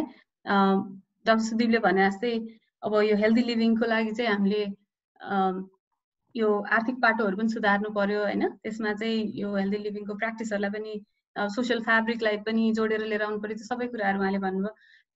त्यो भनिराख्दाखेरि चाहिँ मेरो दिमागमा अब त्यसमा वुमेनको रोल त्यो कुराहरूमा कसरी चाहिँ होइन वुमेनको धेरै कुरामा अब आफ्नो फ्यामिली सोसाइटीलाई बाँधेर राख्नेदेखि लिएर अहिले एग्रिकल्चरमा पनि 80% भन्दा बढी फिमेलहरूको रोल छ। त्यसमा अब इन्कमको कुरा उहाँले गर्नुभयो, त्यो पनि फिमेलहरू एग्रिकल्चरमा इन्भल्भ छन् भने एट 80%, लाइक कम अहिले इन्कम चाहिँ कमाइरहेछन् फार्मरहरू भनेपछि त मेनली त्यसमा त महिलाहरू नै पनि भयो। सो अब गोइङ फरवर्ड हामीले जुन एग्रिकल्चरमा चाहिँ प्रायोरिटी दिनुपर्छ भन्ने अघिदेखि कुरा गरिरहेको थियौँ। अनि त्यसमा चाहिँ जुन अब फेरि एक त त्यसलाई स्ट्रङ पनि बनाउँदै लग्नु छ, क्लाइमेट चेन्जको प्रब्लमहरूसँग पनि जुझ्नु छ, र फेरि यति धेरै महिलाहरू इन्भल्भ छन् उनीहरूको एक्सपर्टिजलाई अथवा महिला फ्रेन्डली पनि बनाउँदै जानु छ एग्रिकल्चरलाई होइन। सो त्यसमा चाहिँ अहिले यो एग्रिकल्चरमा महिला मैत्री बनाउने कुरामा चाहिँ नेपालको प्लानहरू पोलिसीहरू र त्यसको इम्प्लिमेन्टेसन चाहिँ आजको दिनमा चाहिँ कस्तो खालको छ र त्यसमा चाहिँ के चाहिँ गर्नुपर्छ जस्तो लाग्छ हामीलाई। धन्यवाद सुशीलाजी। डाक्टर साहबलाई थुप्रै नमस्कार। अब यो कस्तो छ भने तपाईँले राइटली भन्नुभयो, महिलाहरू चाहिँ कृषि कर्ममा अहिले कृषि काम गर्ने मान्छेहरूमा खेतीमा हेर्नुभयो भने त सबै नै महिलै देख्नुहुन्छ तपाईँले। तर यो भ्याल्यु चेनमा गएर हेर्दाखेरि मार्केटिङ आदि इत्यादि सबै हेर्दाखेरि 70% चाहिँ कृषिमा काम गर्ने कृषि कर्मीहरू महिला छन्। अहिले पनि पुरुषहरूले धेरै भयो कृषिको काम छोडेको, अलिअलि इन्भल्भ हुनु भएकोहरू मोर प्रोसेसिङ इन्डस्ट्रियलाइजतिर अलिकति चाहिँ इन्डस्ट्रियल एग्रिकल्चरतिर अलिअलि जानु भएको छ अथवा मार्केटिङमा बढी हुनुहुन्छ। त्यो हिसाबमा उत्पादन गर्ने हो कृषिको राम्रो खाना, किनभने राम्रो खाना एउटा महत्त्वपूर्ण कुरा हो पब्लिक हेल्थको लागि। पब्लिक हेल्थ साथसाथै राम्रो खाना चाहिँ मेन्टल हेल्थको लागि पनि महत्त्वपूर्ण कुरा हो। Food is so important. र फुडको उत्पादन गर्ने, त्यसलाई प्रोसेसिङ गर्ने, त्यसलाई पकाउने, त्यसलाई बाँड्ने, त्यो सबै त्यसको हाइजिन मेन्टेन गर्ने त्यो सबै काम चाहिँ महिलाले गर्छन्। कृषिमा उत्पादन गर्ने, त्यसपछि प्रोसेसिङका कुराहरू, पकाउनेका कुराहरू, बाँड्नेका कुराहरू सबै छन्। त्यो भएर महिलाको एकदमै अहम भूमिका छ यो ठाउँमा। तपाईँले एकदम राइटली भन्नुभएको छ। हामीले अहिलेसम्म चाहिँ किसान भनेर एउटा हाउस होल्डलाई बुझिराखेका छौँ, household as a unit फार्मको भनेर बुझ्छौँ। अनि त्यो हाउस होल्ड भनेपछि most of the time head of the household is man होइन।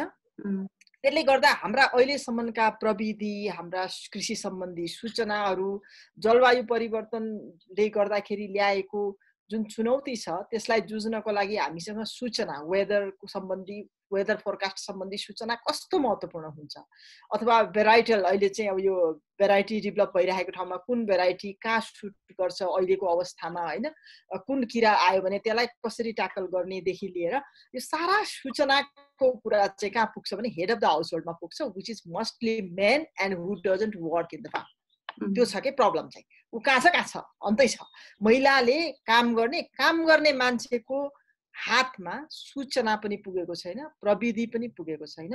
र इनपुटको हकमा चाहिँ नेपाल सरकारले 2-4 वर्षदेखि बजेट एनालिसिस गर्नुभयो भने महिलाले सञ्चालन गरेका कृषि उद्यमहरूमा लो इन्ट्रेस्ट लोनहरू दिने, महिलाहरूले काम गरिराखेको सहकारी महिला कृषि सहकारीहरूमा चाहिँ अनुदान दिने, त्यो खालको कुरा चाहिँ ल्याएको छ। त्यसले गर्दाखेरि अलिअलि क्रेडिटमा एक्सेस हुन थालेको चाहिँ देखिन्छ। तर credit is not the only thing के महिलाको त्यो डिसिजन मेकिङ मेन कुरा होइन। अनि त्यसपछि उनले पाउने सेवा सुविधाहरू त्यो चाहिँ महिला कृषक लक्षित भएर गइरहेको छैन। म रामपुर क्याम्पसमा कृषि पढ्या हो, मैले त्यति बेला चाहिँ हाम्रो एउटा क्लास हुन्थ्यो ट्र्याक्टर चलाउने है, केटाहरू त हुर्र चलाइहाल्थ्यो, हामीलाई कस्तो गाह्रो हुन्थ्यो त्यति बेला त्यो ट्र्याक्टर चलाउन सिकाउँथ्यो क्या हामीलाई, त्यो जोत्नको लागि ट्र्याक्टर चलाउन सिकाउँथ्यो। अनि that is not women friendly at all. अनि हामीले त्यो मैले पढेको 25-26 वर्ष अगाडि अहिलेसम्म पनि हामीले त्यो ट्र्याक्टरलाई रिप्लेस गरेका छैनौँ। It is still male oriented, designed for male. अनि अहिले काम गर्ने चाहिँ कसले भन्दा महिलाले, धेरै जसो होइन र। त्यसले गर्दा यो ट्र्याक्टरको त मैले एउटा जोत्नको लागि उदाहरण मात्रै दिएँ। त्यो विडिङका कुराहरू होला, सेड त्यो गाईबस्तुको सेड सफा गर्ने कुराहरू हो छ, मल बनाउने कुराहरू छ, यावत कुराहरू छन् जुन महिलाले मेनली गर्छन्। त्यसको लागि आवश्यक यन्त्र, आवश्यक टुल्स एन्ड टेक्निक्स पनि महिलाहरूसँग पुगेको छैन। जसले काम गर्छ उसको उत्पादकत्व बढाउने खालको चाहिँ प्रविधि हामीले पुर्याउन सकेनौँ, उसलाई त्यो खालको चाहिँ सेवा सुविधा दिन सकेनौँ भने उत्पादन कसरी बढ्छ? अनि उत्पादन ल्यायो रे उत्पादन छ हातमा भनेदेखि पनि त्यसलाई प्रोसेसिङ गर्ने, न्युट्रिसियस फुड कसरी बनाउने होइन, त्यो उनीहरूको ट्रेडिसनल नलेज एउटा छ। महिलाहरू एकदमै राम्रो ट्रेडिसनल नलेजका भण्डार पनि हुन्, त्यसरी पनि हेर्न पर्छ। तर अहिले अब डाक्टर साहबहरूले भन्नुहुन्छ त्यो इम्प्रोभाइज्ड भनौँ न, एकदम चाहिँ राम्रा खालका नलेजहरू जुन हुन सक्छन्, त्यस्ता कुराहरूमा त महिलाहरूको पहुँच एकदमै कम छ फेरि पनि। त्यसले गर्दाखेरि त्यो क्षेत्र चाहिँ एकदमै धेरै इम्प्रुभ गर्नुपर्ने देखिन्छ। तेस्रो कोरोनाकै सन्दर्भमा भन्ने हो भने hygiene is very very important होइन। अब हाइजिनकै कुरामा पनि हामीले चाहिँ महिलालाई पहिलो कुरा उनीहरूको आफ्नै हाइजिनको कुरा र दोस्रो कुरा परिवारका सदस्यहरूको हाइजिनको मुख्य जिम्मेवारी चाहेर नचाहेर महिलाकै हातमा छ। बिरामीहरूको सेवा, उनीहरूको जेन्डर रोलले गर्दाखेरि, उनीहरूको लैङ्गिक भूमिकाले गर्दाखेरि बिरामीहरूको सेवा, वृद्धहरूको सेवा, बालबच्चाहरूको हेरचाह, त्यो सबै काम which is very very critical, त्यो सबै काम चाहिँ महिलाहरूकै जिम्मेवारीमा पर्छ। त्यसले गर्दा महिलाहरूलाई नै सशक्त बनाउने हो बेसिकली।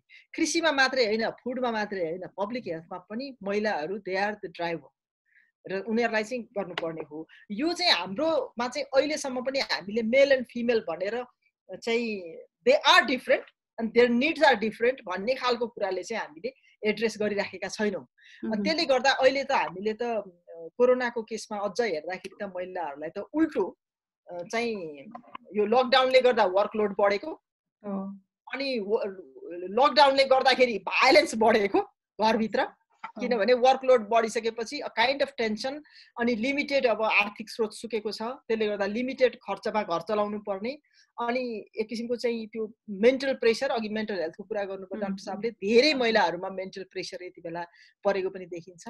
अनि रिप्रोडक्टिभ हेल्थको त झन् कुरै नगरौँ, अहिले उहाँहरूको चाहिँ पहुँचै छैन, रिप्रोडक्टिभ हेल्थमा उहाँहरूको पहुँचै छैन। त्यसले गर्दाखेरि धेरै अब भनिहालेँ नि, कोरोनाको लागि हामीले कोरोना सङ्क्रमणबाट बच्न र कोरोना सङ्क्रमणबाट मान्छे बचाउने यति धेरै खर्च गरिराखेका छौँ, अनि त्यसको ट्रिपल महिलाहरू चाहिँ सुत्केरी हुनको लागि आवश्यक रूपमा हेल्थ पोस्टमा, हेल्थ सेन्टरमा जान नसकेर मरिरहेका छन्। अहिले हामी लगभग 60 को 80 भर्खरैसम्म 56 को कुरा आइरहेको थियो। 2 महिना 3 महिनाको लकडाउनको पिरियडमा सुत्केरी हुँदाखेरि मृत्यु भएका महिलाहरू।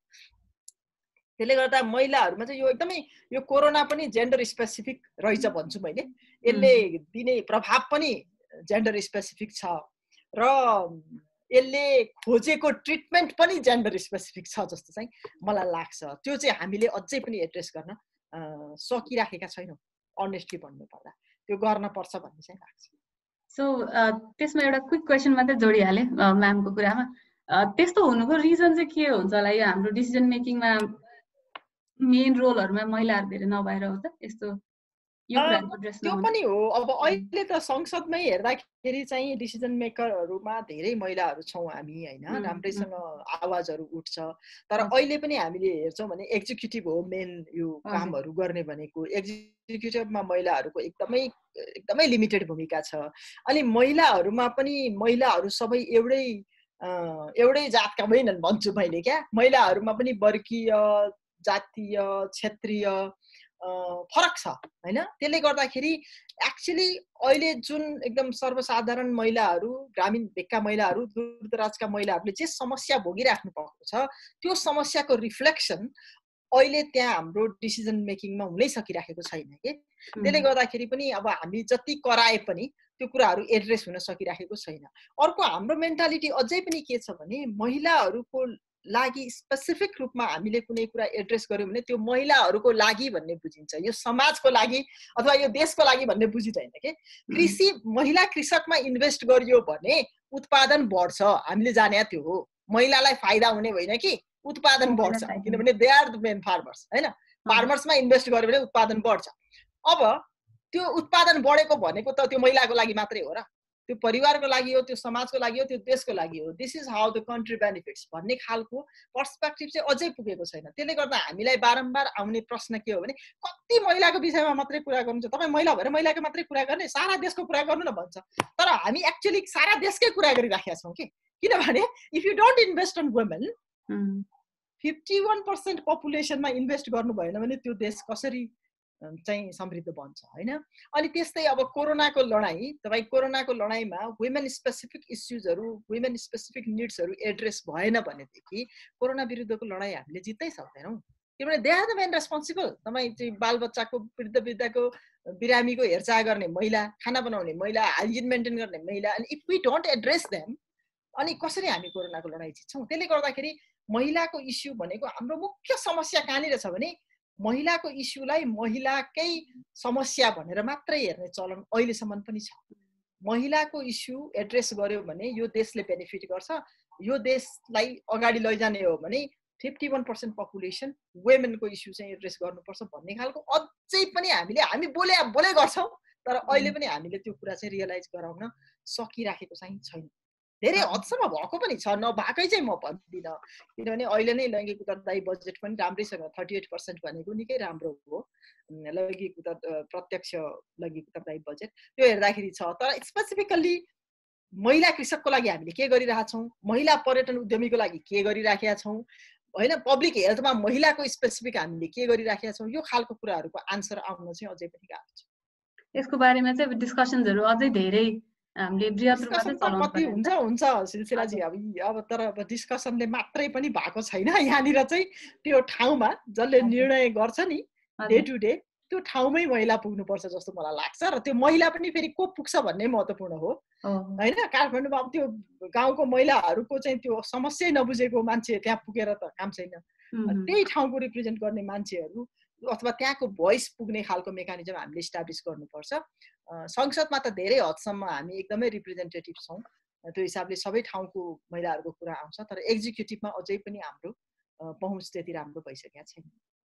हजुर, अब हाम्रो ठ्याक्कै 1 आवरको टाइम हाम्रो डिस्कसन पछि चाहिँ अब हामी लाइभ क्वेसन्सहरू पनि लिने त्यो पार्टमा चाहिँ हाम्रो लास्ट हाफ एन आवरमा पुगिसकेका छौँ। अब चाहिँ यहाँ केही क्वेसन्सहरू आएको छ मलाई होइन। अनि यसको फर्स्ट क्वेसन चाहिँ म डाक्टर सुदीपलाई सोध्न चाहन्छु। यसमा चाहिँ समेक हुनुहुन्छ, उहाँले चाहिँ समेक पालिखेलले सोध्नु भएको छ कि यो कोरोना पछि अब सर्भाइभल इन्स्टिक्ट एडाप्टेसन चाहिँ म्याक्सिमम हुनसक्छ मान्छेहरूलाई, त्यो भएपछि चाहिँ त्यो मेन्टल फियर जानलाई कति टाइम लाग्ला मान्छेहरूको भनेर उहाँको एउटा क्वेसन छ। त्यसैमा अर्को क्वेसन पनि जोड्नु भएको छ, अहिले लकडाउन चाहिँ भर्खर हाम्रो नेपालमा चाहिँ कोरोनाको क्राइसिस भनौँ न, त्यसको इन्फेक्सन चाहिँ बढिरहेको बेलामा लकडाउन लुज गर्ने कुराहरू भइरहेछ। यो चाहिँ लाइक राइट टाइम हो कि होइन, लकडाउन लुज गर्नु हुन्थ्यो कि हुँदैन थियो? यो दुईवटा क्वेसन चाहिँ हजुरलाई।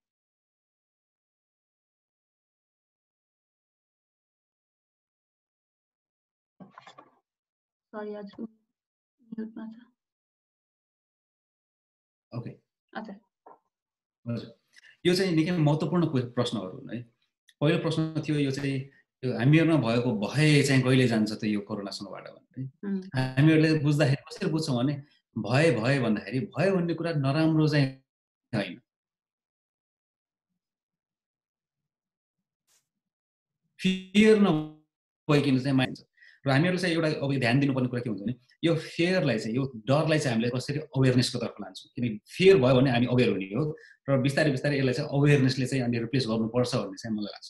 अनि त्यसलाई कसरी गर्न सकिन्छ भने अब बिस्तारै हामीहरूको देशमा पनि अब सङ्क्रमण अलिकति बढ्दै गए पछाडि केही अब निश्चित आँकडा देखिन्छ, त्यसको गर्दैन भने तिनीहरू त्यही ठाउँ थालेपछि त्यो स्ट्राटिफाइड किसिमले चाहिँ अब यसको भयहरू चाहिँ अब हामीले हटाउन सक्छौँ। पहिलो कुरा चाहिँ म उदाहरण दिन्छु, कोरोनाले चाहिँ सबै व्यक्तिहरूलाई, सबै उसहरूलाई समान रूपमा असर गर्दैन। अघि पनि हाम्रो कुरा निस्किसकेको छ, यो चाहिँ के महिलाको मात्रै हो कि भन्ने किसिमको हो। यसले चाहिँ महिलाहरूलाई नेपालको जस्तो परिप्रेक्ष्यमा चाहिँ झन् धेरै भलरेबल बनाउने सम्भावना छ, किनकि हामीहरूमा प्रि एक्जिस्टिङ कन्डिसनहरू छ। प्रत्येक वर्ष अघि प्रसुतिको कुरा निस्कियो, प्रसुति समस्याले खालि समस्या भनेको अस्पतालमा पुगेर बच्चा जन्माएर त्यसपछि घर आउनु पाउनु स्वास्थ्य भनेको पनि होइन। त्यसका कारण हुने कम्प्लिकेसन्सका कारण त्यसको 20 वर्ष पछाडि 25 वर्ष पछाडि कति महिलाहरूले समस्या देख्नु परेको छ भनेर चाहिँ हामीहरूले एकपटक हाम्रै टोल छिमेकमा हाम्रै आमाहरू हाम्रो हजुरआमाहरूलाई हेऱ्यौँ भने थाहा स्पष्ट हुन्छ है। त्यो हिसाबले गर्दाखेरि खालि अहिले त हामी भर्खरै यो एउटा के अरे यो सेफ डेलिभरीको स्टेटमा मात्र पुगेका छौँ, तर पोस्ट डेलिभरीको स्टेटलाई त अझै पनि हामीले राम्रोसँग ह्यान्डल गर्न सकिरहेका छौँ। यसले गर्दा समस्या के हुन्छ, दीर्घ रोगहरू जुन चाहिँ त्यसपछि एकुमुलेट हुँदै जान्छन्, घुँडा दुख्ने, पेट दुख्ने लगायतका विभिन्न कुराहरू सर्दै जान्छन्। र कालान्तरमा कोरोनाले के देखिएको छ भने यो सङ्क्रमण भए पछाडि उमेर सँगसँगै यदि प्रि एक्जिस्टिङ रोगहरू छन् भने त्यसले चाहिँ गम्भीर खतरा ल्याउँछ। त्यसले गर्दा हामीहरूले के भन्न सक्छौँ भने महिलाहरूमा चाहिँ यो खतरा अझ धेरै छ। नेपाल त कस्तो हो भने अझभन्दा 15-20 वर्ष अगाडिसम्म महिलाको भन्दा पुरुषको औसत उमेर धेरै भएको ठाउँ हो। त्यो कालखण्डमा हुर्केका महिलाहरू अहिले चाहिँ ठ्याक्क भल्नरेबल एजमा पुग्नु भएको छ। भल्नरेबल एजमा म किन भन्छु भने कोरोनाको कारण चाहिँ मृत्यु हुनेहरू भनेको 60 वर्षभन्दा माथिको उमेर, 60 वर्षभन्दा कम उमेरकोमा त 0.5% अथवा त्योभन्दा कम 0.5% मात्र व्यक्तिहरू मृत्यु हुने। अहिलेको हाम्रो आँकडा हेऱ्यो भने प्रायः सबै चाहिँ यङ एजको मान्छेहरूलाई चाहिँ इन्फेक्सन भइरहेको छ। हाम्रो रैथाने जो चाहिँ हुनुहुन्थ्यो नि, जो चाहिँ बाहिरबाट आउनु भएको छ उहाँहरूलाई भएको छ, जो चाहिँ घरमै बसिराख्ने पपुलेसन थियो, बच्चाहरूको पपुलेसन जो चाहिँ अब 15 वर्षभन्दा कम उमेरको महिलाहरू र त्यसपछि अनि यो ओल्ड एजको 60-65 वर्षभन्दा माथिको व्यक्तिहरूमा चाहिँ खासै सङ्क्रमण देखिसकेको छैन।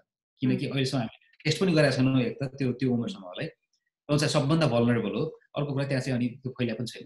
महिलाहरूको अनुपात हेर्ने भने त्यही छ, महिलाहरूलाई भन्दा पुरुषको सङ्ख्या चाहिँ 10 गुणा धेरै छ कोरोना। अब भोलिका दिनमा यो चाहिँ रेसियो परिवर्तन हुँदै जाँदाखेरि चाहिँ यसले कस्तो भयावह स्थिति ल्याउँछ भन्ने कुराहरू चाहिँ हामीहरूले सोझै अनुमान गर्न सक्छौँ। र यसले चाहिँ अनि फेरि फियरलाई हामीले कुन आधारमा चाहिँ त्यसपछि अनि यसलाई ह्यान्डल गर्छौँ भन्ने कुरामा चाहिँ यो इम्पोर्टेन्ट हुन्छ। यदि हामी पहिल्यै सुसूचित भएर महिलाहरू, बालबालिकाहरू र दीर्घरोगीहरू, वृद्धहरू चाहिँ यिनीहरू चाहिँ भल्नरेबल हुन्, यिनीहरूलाई चाहिँ जोगाउनु पर्छ हामीहरूले भन्ने किसिमको गऱ्यौँ भने चाहिँ हामी त्यही अनुसार मोर रासनल भएर अवेर भएर चाहिँ व्यवहार गर्न सक्छौँ। यदि यो कुरालाई नबुझेर हामीहरू यतिकै यतिजनाको मान्छेको मात्र मृत्यु भएछ, त्यस्तो भएछ भन्ने मात्रै अङ्कमा ध्यान दिने हो भने हामीहरूले भोलि गएर चाहिँ हामीहरूको यो फियर चाहिँ जाँदैन, फियर चाहिँ कन्टिन्युसली अनि यो हजुरले भन्नुभएको चाहिँ त्यो नम्बरलाई एज अ होल नहेरेर त्यसभित्रको नि क्याटेगोरीहरू चाहिँ हेर्नु पर्यो। भल्नरेबल ग्रुपलाई चाहिँ हामीहरूले चाहिँ छुट्याएर भल्नरेबल ग्रुपलाई चाहिँ विशेष सतर्कता हुनुपर्ने हुन्छ। कुनै पनि रोग लाग्दाखेरि, जस्तो उदाहरणको लागि बच्चाहरूमा सर्ने महामारी छ भने चाहिँ हामीहरूले बच्चाहरूको लागि चाहिँ विशेष ध्यान दिन्छौँ। प्रसुति सम्बन्धी रोग हो भने चाहिँ महिलाहरूको लागि ध्यान दिन्छौँ, पुरुषको लागि गरेर हामीले ध्यान दिने त्यो कुरै हुँदैन। कोरोना पनि भन्यो भने के भने दीर्घरोगीहरू र वृद्धहरूको यो चाहिँ रोग हो, गम्भीर रोग हो। त्यो भएको हुँदाखेरि चाहिँ त्यो फोकस पपुलेसनलाई चाहिँ ध्यान दिनुपर्ने हो। हाम्रोमा त यसको बारेमा डिस्कसन पनि भएको छैन। मैले ट्राई गरिरहेको छु 1-2 दिन केहीदेखि यो आँकडाहरू दिएर। सुरुमा चाहिँ मानिसहरूलाई पत्याउन गाह्रो भइरहेको थियो, उल्टो मलाई नै गाली गरिरहेको थिएँ, नचाहिने कुरा गर्ने, कोही पनि मरेको छैनन् भन्ने किसिमको कुराहरू। तर यो चाहिँ हामीहरू बुझ्नु जरुरी छ। यदि बुझेनौँ भने चाहिँ के हुन्छ, हामीहरू सधैँभरि त्रासमा बाँच्नुपर्ने हुन्छ। अनि अर्को प्रश्न आएको थियो चाहिँ अनि यो लकडाउनको यो चाहिँ कसरी कन्ट्रोल गर्नु भन्ने। लकडाउनलाई राइट टाइम हो कि होइन भन्ने चाहिँ क्वेसन थियो। हजुर, यो चाहिँ हामीले सुरुवाती चरणमा जुन गर्यौँ, पहिलो चरणमा अब यो इन्फेक्सन देखिने साथ त्यो चाहिँ गर्नुपर्ने थियो, किनकि थाहा थिएन कहाँ फैलिरहेको छ, के थियो भनेर। त्यो अवस्थामा हुनुपर्ने कुरो के थियो भने व्यापक रूपमा टेस्ट भएर कुन ठाउँमा फैलिएको छ, कुन ठाउँमा कन्ट्रोल गर्नुपर्छ, कुन ठाउँमा पर्दैन भनेर निर्क्युल गर्नुपर्ने थियो। तर त्यो हामीले गर्न सकेनौँ। कन्टिन्युस लकडाउन गर्दै गयौँ। तर अहिलेको स्थितिमा आएर के भयो भने लकडाउन धान्नै नसकिने स्थिति भयो। 3-3 महिनासम्म घरभित्र बसेर साध्य हुन्छ। 3-3 महिनासम्म केही फरवर्ड मुभ नगरिकन चाहिँ अनि घरमै बसेर पनि साध्य हुन्छ। त्यो नभए पछाडि मानिसहरूमा चाहिँ फ्रस्ट्रेसन भएर अब लकडाउन खुल्नै पर्छ भन्ने आएपछि बाध्यताले खुलिएको छ। तर साइन्टिफिक रूपमा हेर्ने भने अहिले चाहिँ हामी बल्ल अहिले आएर दैनिक संयोगको सङ्ख्यामा बढ्ने स्थिति भनेको अहिले बल्ल एक्चुअल इन्क्रिज चाहिँ अहिले हामीहरूले देखिरहेको छौँ। किन अहिलेसम्म त्यो पहिलाको ठाउँमा त हामी लकडाउन भन्यो, देशभित्र केही थिएन। अहिलेको अवस्थामा बल्ल लकडाउन सुरु गर्नुपर्ने चाहिँ अहिले हो। यति बेला चाहिँ बल्ल आएर ओहो धेरै फैलिन थाल्यो, अब चाहिँ लकडाउन गरेर यसलाई कन्ट्रोल गर्नुपर्छ भन्ने हो। तर अहिले नै हामीले चाहिँ ठ्याक्क उल्टो के भयो भने अब चाहिँ लकडाउन खोल्नेतिर गइरहेको छौँ। किनकि योजना बनाएर त्यसअनुसार सही रूपलाई कार्यान्वयन गर्नमा जाने हो भने मात्रै अनि त्यसपछि अनि हामीहरूले वैज्ञानिक रूपमा चाहिँ स्टेप लिन सक्थ्यौँ। तर नभएर भिडको लहलैमा लागेर घरि भिडले बन्द गर्नुपर्छ भनेर बन्द गरिदियो, घरि भिडले खोल्नुपर्छ खोलिदियो। हामीहरूले चाहिँ जनस्वास्थ्यमा खेलवाड गरिरहेका छौँ। यो अहिलेको लागि चाहिँ लकडाउन खोल्ने चाहिँ होइन, यसको लागि निश्चित मापदण्ड पुऱ्याएर मात्र खोलिनु पर्ने थियो है। त्यसको लागि म एउटा सानो एउटा सिम्पल उ मात्र दिन्छु, छोटो 30 सेकेन्ड। एउटा हामीले लकडाउन कसरी खोल्ने भनेर भन्दाखेरि हामीहरू चाहिँ त्यो पहिला युनिटहरू छुट्याउनुपर्छ, कुन ठाउँमा चाहिँ सङ्क्रमण छ, कुन ठाउँमा छैन भनेर। कुन चाहिँ भल्नरेबल ग्रुप हो जसले चाहिँ अब यो इन्फेक्सन फैलाइरहेको छ, जस्तो विदेशबाट आउनेहरू, उनीहरूको लागि चाहिँ क्वारेन्टाइन स्थलमा चाहिँ हामीले कतिको विस्तार गरेको थियो। के सबैजना फर्केर आउँदै गर्दाखेरि हामीहरूले चाहिँ उनीहरूलाई क्वारेन्टाइन गर्न सक्छौँ, उनीहरूले चाहिँ रोक्न देशमै बस, यहाँ आउन पाइँदैन, तिमीहरूलाई रोक्छ भन्न पाइँदैन। त्यो मानवता विरुद्धको खेलवाड हो। त्यो चाहिँ प्रत्येक नागरिकको आफ्नो घरमा फर्किने अधिकार हुन्छ। त्यही भएर नागरिकले नागरिकता लिएर राखेको हुन्छ, बसेको हुन्छ। सङ्कटको बेलामा त झन् घर आउनु भनेको त मानव स्वभाव नै हो। यति बेला चाहिँ तिमीहरूलाई अहिले किन घर आउनु पर्यो, 2 वर्ष नआएको मान्छे भन्न पाइँदैन। सङ्कट परेकै बेलामा मान्छेले घर खोज्ने भनेको परिवार खोज्ने। त्यसमा मानवीय संवेदनाका कुराहरू हुन्छन्, ती कुराहरूलाई हामीले सम्बोधन गर्नुपर्ने हुन्छ। अनि त्यही अनुसारको फेसिलिटी नबढाए पछाडि अनि त्यसपछि दोस्रो गर्नुपर्ने कुरा के पनि थियो भने हामीहरूको पूर्ववत गाविसहरू छन् जसका सानसाना इकाइहरूको रूपमा थिए वडाहरू। ती सानसाना वडाहरूमा चाहिँ त्यसपछि अनि हामीहरूले निर्भर गर्न सक्थ्यौँ यहाँ कोरोना छ कि छैन, त्यहाँ छ कि छैन। यदि त्यहाँ थियो भने त्यो पूर्ववत गाविसकै, मैले सानो इकाइको कुरा गर्दैछु, अहिलेको ठुलो गाविस सरहको एउटा ऊ होइन कि, सानसानो इकाइमा। अनि त्यो क्षेत्रलाई चाहिँ रेड जोन मानेर लकडाउन गरिदिने, त्योसँग सिमाना जोडिएका वरिपरिका गाउँहरू अथवा वरिपरिका वडाहरू, त्यो सानो वडाहरूलाई चाहिँ तिनीहरूलाई चाहिँ येलो मानेर अलिकति सतर्कता अपनाउने, भिडभाड हुन नदिने, ती ठाउँहरूलाई चाहिँ रोक्ने, बाँकी कामहरू सुचारू हुन दिने र अन्य देशलाई चाहिँ खोल्न सकिन्थ्यो मजाले, राम्रोसँग। अझै पनि सकिन्छ त्यो किसिमको नीति ल्याएर। तर अझै पनि के भनिन्छ भने होइन रेड जोन बनाउने भन्दाखेरि अब एउटा जिल्लालाई नै बन्द गर्ने भन्ने किसिमको कुराहरू छ। हो, काठमाडौँमा बसेर हेर्दाखेरि काठमाडौँ जिल्ला त सानो छ, उपत्यकाभित्रको 1/3 भाग सानो छ। त्यसैले गर्दाखेरि जिल्लै बन्द गर्नु भनेको खासै उ नहोला। तर उदाहरणको लागि मेरो आफ्नै गृह जिल्लाको कुरा गरौँ, बागलुङको सदरमुकाम भएको क्षेत्रबाट सबैभन्दा पश्चिम सुदूरपश्चिमको गाउँ चाहिँ हामीहरूको करिब 200 किलोमिटर पर छ। एक ठाउँमा 200 किलोमिटर वर सङ्क्रमण देखिँदैन, 200 किलोमिटर पर चाहिँ लकडाउन गर्नु आवश्यक हुँदैन। तर फेरि त्यसको 500 मिटर उतापट्टि चाहिँ 2टा जिल्ला छन्, ती जिल्लामा चाहिँ खुला राख्नु त्यो पनि जायज हुँदैन। त्यसैले अलिकति वैज्ञानिक र व्यवहारिक भएर हेरिदिने हो भने चाहिँ लकडाउन राम्रोसँग खोल्न सकिन्छ। त्यतातिर चाहिँ स्टेप लिनुपर्छ, नागरिकहरू सचेत भएर साइन्टिफिक रूपमा चाहिँ हुनु पर्यो, साइन्टिफिक। हजुर, अब नेक्स्ट क्वेसन एउटा 2टा क्वेसन छ एक्चुअली। त्यसको एउटा पिस चाहिँ आई थिङ्क डाक्टर सुदीपलाई जान्छ र त्यसको फर्स्ट पिस चाहिँ बिमला म्यामलाई। यहाँ चाहिँ एनिमल एग्रिकल्चरको कुरा मलाई सोध्दै हुनुहुन्छ होइन। सो त्यहाँ चाहिँ उहाँले के भन्नुहुन्छ नि, अब जुन फ्याक्ट्री फार्मिङ हुन्छ, हामी एग्रिकल्चरकोबाट चाहिँ प्रडक्सन बढाउने कुराहरू गरिरहेछौँ होइन। त्यसको अब धेरै आत्मनिर्भर हुने, त्यसको लार्ज स्केलमा गर्ने भन्ने कुराहरू आउँदाखेरि चाहिँ यो एनिमल एग्रिकल्चर त्यो आफैमा चाहिँ 14.5% ग्रिन हाउस ग्यास एमिसन चाहिँ एनिमल एग्रिकल्चरबाट हुन्छ। ट्रान्सपोर्ट सेक्टरभन्दा बढी चाहिँ यसले एमिसन गर्छ। त्यस्तै 70% भन्दा बढी एग्रिकल्चरल ल्यान्ड पनि यो एनिमल फार्मिङले नै कज गरिरहेको छ। विभिन्न बायोडाइभर्सिटी लस, वाटर पोल्युसन सबै कुराहरू भएको कन्टेक्स्टमा चाहिँ अब अगाडि जाँदाखेरि चाहिँ एनिमल एग्रिकल्चर जुन लार्ज स्केलको एनिमल एग्रिकल्चर चाहिँ दिगो तरिकाको हाम्रो लागि उपाय हो कि होइन, र नेपालले चाहिँ यसको लागि चाहिने त्यो आफ्नो फिडहरू पनि कहाँबाट पाउँछ, त्यो पनि क्वेसन सोध्नु भएको छ। र अर्को त्यसको हेल्थवाला क्वेसन भनेको चाहिँ फेरि यसरी बडी एनिमल एग्रिकल्चर जुन एन्टिबायोटिक्सको एकदम धेरै युज भएर चाहिँ गरिने खालको एग्रिकल्चर छ, त्यसबाट चाहिँ यो सरुवा र नसर्ने खालको रोगहरू पनि एकदमै बढ्ने र एन्टिमाइक्रोबियल रेजिस्टेन्स जुन एन्टिबायोटिक्सको चाहिँ रेजिस्टेन्स बढ्दै गइरहेको छ यस्तो खालको मासुहरू खाएर, त्यो चाहिँ एउटा कन्सर्न चाहिँ हो कि होइन भनेर एउटै क्वेसनको 2टा एस्पेक्ट चाहिँ आएको छ। पहिला बिमला म्यामलाई, त्यसपछि धन्यवाद सुशीलाजी। यो लाइभ स्टक फार्मिङको कुरा गर्नुभएको होला उहाँले होइन। लाइभ स्टक फार्मिङमा चाहिँ नेपाल बल्ल बल्ल 2टा प्रोडक्टमा मात्रै हामी अहिले आत्मनिर्भर भएका छौँ। हाम्रो अन्डा र कुखुरा अनि माछा, पोल्ट्री र माछा भनौँ न, त्यसमा हामी आत्मनिर्भर भएका छौँ। अझै खसीको मासुमा आत्मनिर्भर हुने प्रयत्नमा छौँ। अरूमा हामी अझै पनि आत्मनिर्भर हुन सकिराखेका छैनौँ। तर म आफू शाकाहारी, त्यो भएर कसैले शाकाहारी बन्नेतिर गयो भने मलाई खुसी नै लाग्छ है।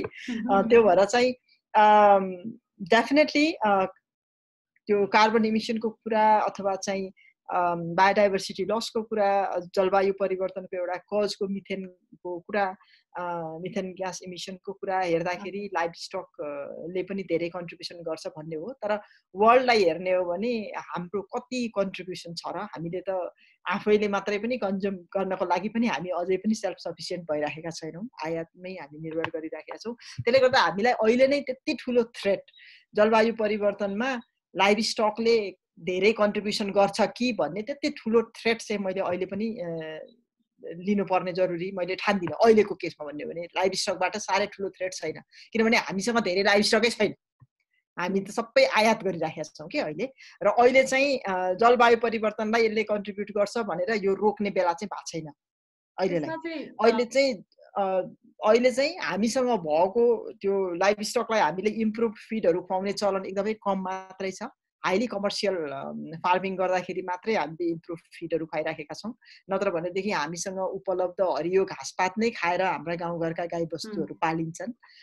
घाँसपात पनि हाम्रो चाहिँ प्रशस्तै नै हुन्छ सिजनको बेलामा होइन। अफ सिजनमा हामीसँग ट्रेडिसनल वे अफ फिडिङ छ, पराल सराल ढुड्डुहरू खुवाउने गरेका छौँ। त्यसले गर्दाखेरि अहिले नै साह्रै धेरै आतिनुपर्ने अवस्था मैले चाहिँ जलवायु परिवर्तनको हिसाबले देख्दिनँ।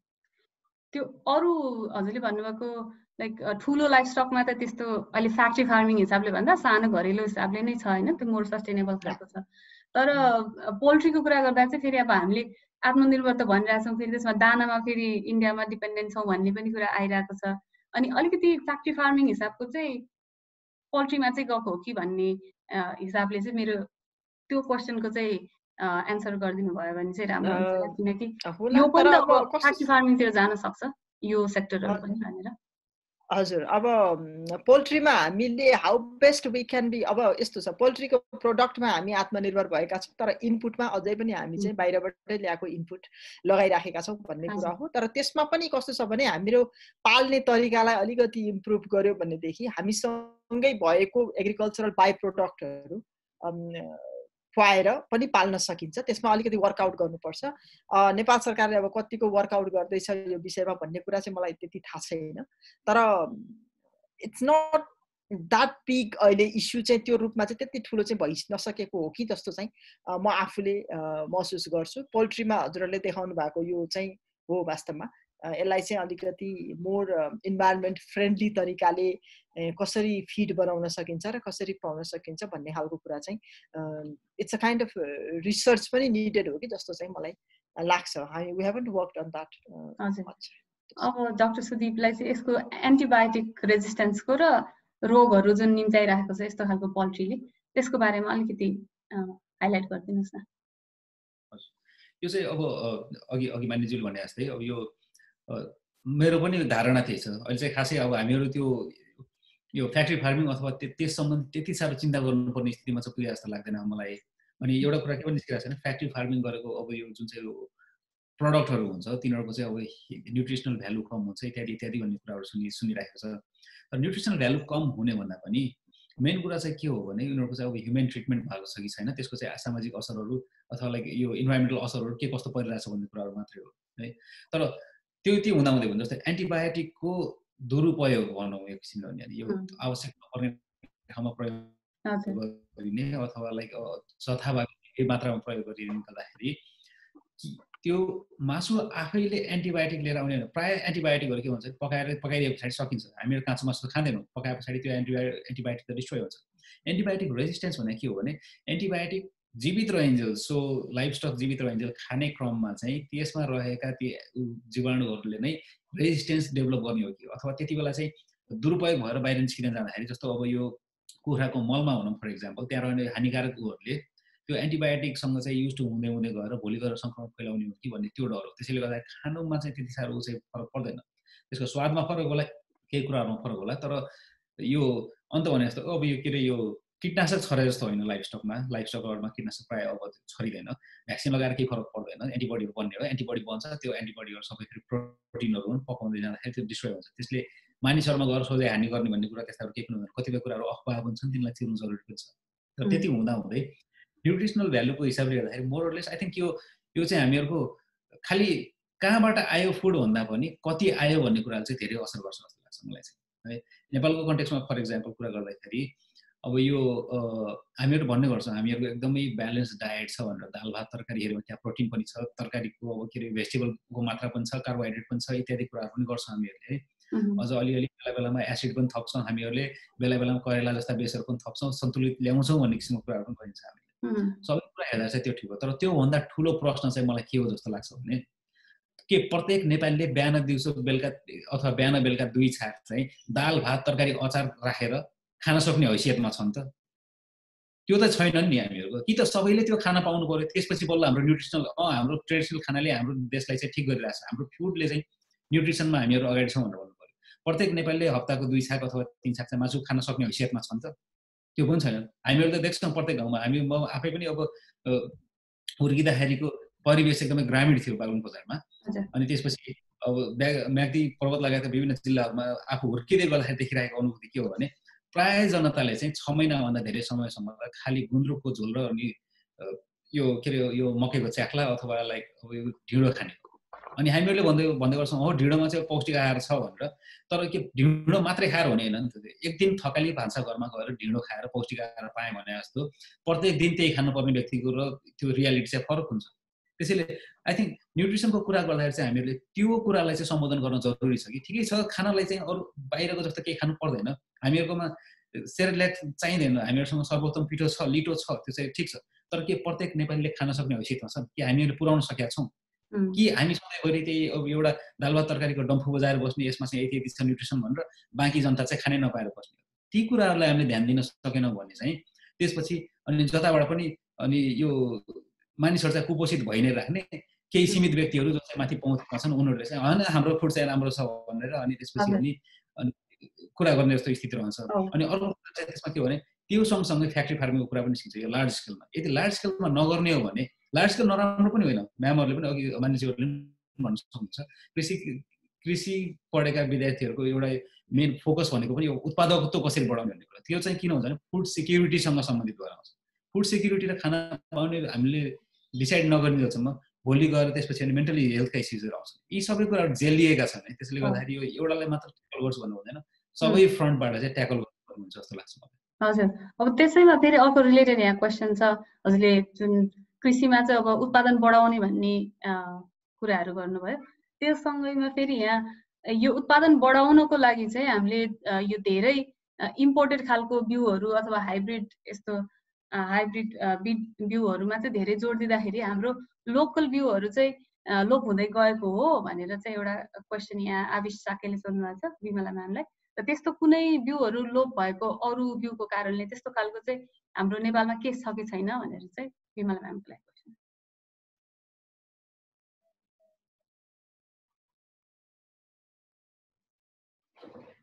सुशीला जी एकचोटि फेरि भन्नुस् त प्रश्न। हजुर, सो यहाँ क्वेसन चाहिँ जुन अघि डाक्टर सञ्जीवले नि भन्नुभयो यिल्ड बढाउने होइन, फुड सिक्युरिटीको लागि यिल्ड बढाउने भन्ने अब उत्पादन नै बढाउनु पर्यो। त्यसको लागि चाहिँ हामी बढीभन्दा बढी अब आयातित खालको सिड्सहरूमा बिउमा पनि डिपेन्डेन्ट हुँदै गइरहेको छौँ। त्यसरी आउँदाखेरि चाहिँ हाम्रो आफ्नो लोकल सिडहरू चाहिँ हराउँदै गएको हो। त्यो चाहिँ त्यस्तो हराएको केसहरू चाहिँ नेपालमा छ कि छैन भनेर त्यो क्वेसन चाहिँ आविष थुप्रै हराएको केसहरू छ नि। हाम्रो ट्रेडिसनल बिउहरू, ट्रेडिसनल सिड किपिङ, त्यो सिड स्टोरेज सिस्टमहरू होइन, ट्रेडिसनल रूपमा हामीले आफैले बिउ मेन्टेन गरेर आफैले लगाउने हाम्रो आत्मनिर्भरता, त्यो सबै केही वर्ष यता फेरि पनि म लिबरलाइजेसन नै भन्छु यसमा होइन। लिबरल इकोनोमी साथसाथै अघि मैले भनेको थिएँ कृषिमा कसरी लिबरल इकोनोमिक पोलिसीले असर पार्यो भनेर। बिउ पनि एउटा ठुलो इन्डस्ट्री हो जसमा चाहिँ हाम्रो ट्रेडिसनल त्यो सिड प्रोडक्सन गर्ने, ट्रेडिसनली त्यसलाई स्टोरेज गर्ने, त्यसको डिस्ट्रिब्युसन सिस्टम त्यो सबै चाहिँ अहिले लोप हुँदै गएको अवस्था छ। हामीसँग चाहिँ अहिले पनि हामी आयातित बिउमा नै बढी फोकस हुन थालेका छौँ। र आयातित बिउ पनि कस्तो भने लगाउँदाखेरि राम्रो फल्ने देखिसकेपछि हामी त्यतातिर आकर्षित हुन्छौँ। तर त्यही बिउ फेरि अर्को वर्ष नहुने, फेरि तपाईँ बिउ किन्नु पर्यो भने फेरि बजारमै गएर अर्को बिउ किनेर ल्याउनु पर्ने होइन। अब टेक्निकल्ली त्यस्तो खालको चाहिँ टर्मिनेटर सिडहरू के भन्छ, यो साल लगाएको अर्को साल चाहिँ फेरि त्यो सिड राख्न नसक्ने खालको अवस्था भएको चाहिँ छ। त्यो छ।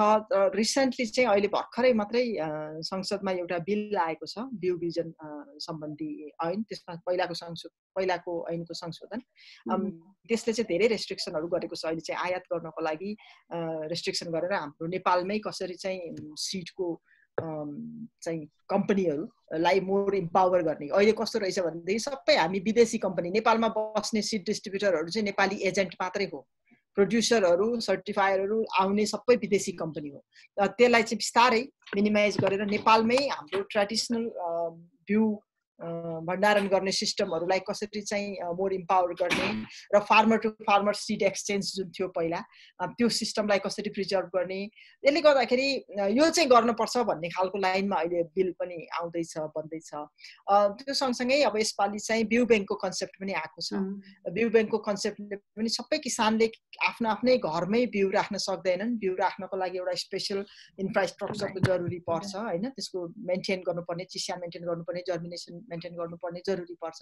त्यो प्राविधिक रूपमा सबैलाई सम्भव छैन। त्यसले गर्दाखेरि चाहिँ स्थानीय तहमा बिउ ब्याङ्क कसरी बनाउने, त्यसपछि प्रदेश लेभलमा चाहिँ बिउ ब्याङ्क कसरी बनाउने, यो खालको चाहिँ कुराहरू गरेको छ त्यो ऐनले। सायद त्यो ऐन आएपछि अलिकति सुधार हुन्छ होला। सबैभन्दा डरलाग्दो चाहिँ पक्ष के छ भने हामी एकदमै रिच हौँ, हाम्रो कन्ट्री चाहिँ बायोडाइभर्सिटीमा असाध्यै रिच कन्ट्री हो, तर हामीले चाहिँ वी आर लुजिङ दोज बायोडाइभर्सिटिज। अब अहिले हामीलाई के फिल भइरहेको छ भनेदेखि यो जलवायु परिवर्तनको जुन नेगेटिभ इफेक्ट छ योसँग लड्नको लागि बायोडाइभर्सिटी मेन्टेन गर्ने चाहिँ एउटा एकदमै उपयुक्त विधि हो। जति हामीले बायोडाइभर्सिटी मेन्टेन गर्न सक्छौँ, जलवायुको नराम्रो असरलाई हामी त्यति चाहिँ राम्रोसँग चाहिँ झेल्न सक्छौँ। तर बायोडाइभर्सिटी हामीले चाहिँ लुज गर्दै गयौँ, हाम्रो बिउहरू हराउँदै गयो र बायोडाइभर्सिटी हामीले लुज गर्दै गयौँ भनेदेखि जलवायुको परिवर्तनको असरले पनि हामीलाई एकदमै धेरै नराम्रो असर पार्छ। त्यसले गर्दाखेरि पनि अहिले नै बिउहरू चाहिँ यो बायोडाइभर्सिटी जोगाउनकै लागि पनि हामीले बिउ जोगाउनु पर्ने जरुरी छ र हाम्रो ट्रेडिसनल नलेज, ट्रेडिसनल सिस्टमहरूलाई चाहिँ प्रिजर्भ गर्नुपर्ने जरुरी छ। त्यतातिर चाहिँ सरकारको ध्यान जाँदैछ, अलि ढिलो भयो तर जाँदैछ। हजुर, अनि यो कुराहरू त सिधै हेल्थको, फुडको पनि कुरा आयो, त्यसमा एग्रिकल्चर कुरा आयो र सिधै फेरि हेल्थसँग पनि जोडिने कुराहरू नै भयो नि त यसो। आई थिङ्क डेफिनेटली सबै खालको अवेरनेस एकैचोटि आइरहेको छ अहिले, which is good। यो फेरि किसानलाई पनि अब तपाईलाई थाहा सम्झिनुहुन्छ होला, गरिमा भन्ने धान चाहिँ किसानले लगाए फलेन, मकै लगाए एउटा सिजन सबै किसानले एउटा मकै बिउ लगाए, त्यसले कोबमा चाहिँ दाना नै लागेन। अनि उनीहरूले क्षतिपूर्ति मागे नेपाल सरकारसँग होइन। क्षतिपूर्ति माग्दाखेरि त जसले बिउ बिक्री गरेको त्यो सिड कम्पनीले क्षतिपूर्ति दिनुपर्ने हो। अनि सिड कम्पनी खोज्दै जाँदाखेरि कस्तो भयो भने नेपालमा त सबै एजेन्ट मात्रै रहेछन्, बिक्री गर्ने एजेन्ट मात्रै हो। त्यो सिडको ओनर त फेरि बाहिर इन्डियामा बसेको छ। अब इन्डियामा बसेको मान्छेलाई हामीले पकाउन सक्दैनौँ। त्यो बिउ फेरि कुनै राम्रो फर्मल च्यानलबाट आइरहेको छैन, औपचारिक रूपमा आएको छैन, अनौपचारिक रूपमा बिउ भित्रिएको छ। किसानले अनौपचारिक रूपमा किनेका छन्, लगाएका छन्, अनि किसान नै फेरि घाटामा पनि परेका छन्। यो क्षतिपूर्तिको सिस्टमलाई पनि राम्रो दह्रो बनाउनको लागि पनि हामीले बिउलाई चाहिँ रेगुलेट गर्नै पर्छ, जरुरी छ। त्यो भएर बिउको प्रोडक्सन, सर्टिफिकेसन, डिस्ट्रिब्युसन, यो सबै कुरा चाहिँ रेगुलेट हुँदैछ। अहिलेको एक्ट चाहिँ निकै राम्रो तरिकाले आएको छ त्यो हिसाब। हजुर, त्यसैमा अर्को एउटा प्रश्न चाहिँ यहाँ रुबिका प्रधानले गर्नुभएको छ कि कृषकहरू अहिले पनि कृषिमा जुन इन्सुरेन्सको कुराहरू, बिमाहरू छ, त्यसको बारेमा चाहिँ अझै पनि धेरैजनालाई चाहिँ थाहा छैन। यसको बारेमा कसरी धेरै कृषकहरूलाई थाहा दिन सकेला भनेर चाहिँ यो प्रश्न म्यामलाई। अब त स्थानीय सरकारले दिन पर्छ। हिजो अस्ति चाहिँ काठमाडौँ एउटा मात्रै सरकार थियो होइन, अनि यहाँबाट गएका स्टाफहरू चाहिँ अब माथिपट्टि अकाउन्टेबल, जवाफदेहिता माथि नै हुन्थ्यो, अनि आफ्नो काम गर्ने ठाउँमा जवाफदेहिता थिएन। त्यसले गर्दाखेरि किसानहरूकोमा पुग्ने, किसानहरूको डोर टु डोर त्यो खबर पुग्ने, त्यो सेवा पुग्ने काम चाहिँ इफेक्टिभ भएन। त्यही भएर हामी सङ्घीयतामा गएका हौँ। सङ्घीयतामा गइसकेपछि त स्थानीय तह नै जिम्मेवार हुनुपर्छ। अब त्यो भएर त्यो अवेरनेस एउटा चाहिँ त्यो जनचेतनाको कुरो सबै तहमा हुन पर्यो, तर त्यो सर्भिस प्रोभाइड गर्ने काम चाहिँ स्थानीय सरकारको हो। अब किसान र स्थानीय तहमा अघि मैले भने नि किसानलाई पञ्जीकृत गर्ने, किसानलाई रजिस्टर गर्ने एउटा राम्रो कन्सेप्ट आएको छ भनेर, यो कन्सेप्ट अनुसार स्थानीय तहमा रजिस्टर भइसकेपछि अटोमेटिकली त्यहाँबाट यो सर्भिस प्रोभाइड हुन्छ। यसमा चाहिँ निजी क्षेत्र पनि परिचालित भएको छ। नेपाल सरकारले प्रिमियम तिर्दिन्छ र निजी क्षेत्रले चाहिँ इन्स्योरेन्स गराउने कुरा पनि आइराखेको छ, लाइभ स्टकको र एग्रिकल्चरको। त्यो भएर एकातिर जनचेतना बढाउनुपर्छ, अर्कोतिर स्थानीय तहलाई नै बढी रेस्पोन्सिबल बनाउनुपर्छ। यो हिसाबमा काठमाडौँबाट सेन्ट्रल गभर्मेन्टले, फेडरल गभर्मेन्टले यो गर्दैन पनि, गर्न पनि सक्दैन। हजुर, अब एउटा लास्ट क्वेसन म बिमला म्यामको लागि लिन्छु, त्यसपछि चाहिँ हामी लास्ट कन्क्लुजनतिर पनि लाग्छौँ होइन। अब हाम्रो टाइम पनि दिन लागेको छ। धेरै प्रश्नहरू छ आज, कृषिमा धेरैजनाको इन्ट्रेस्ट छ, लामो लामो क्वेसनहरू आइरहेछ। म सबै चाहिँ लिन आज पोसिबल नहोला, तर पनि म मेन चाहिँ लिन ट्राई गरिरहेको छु।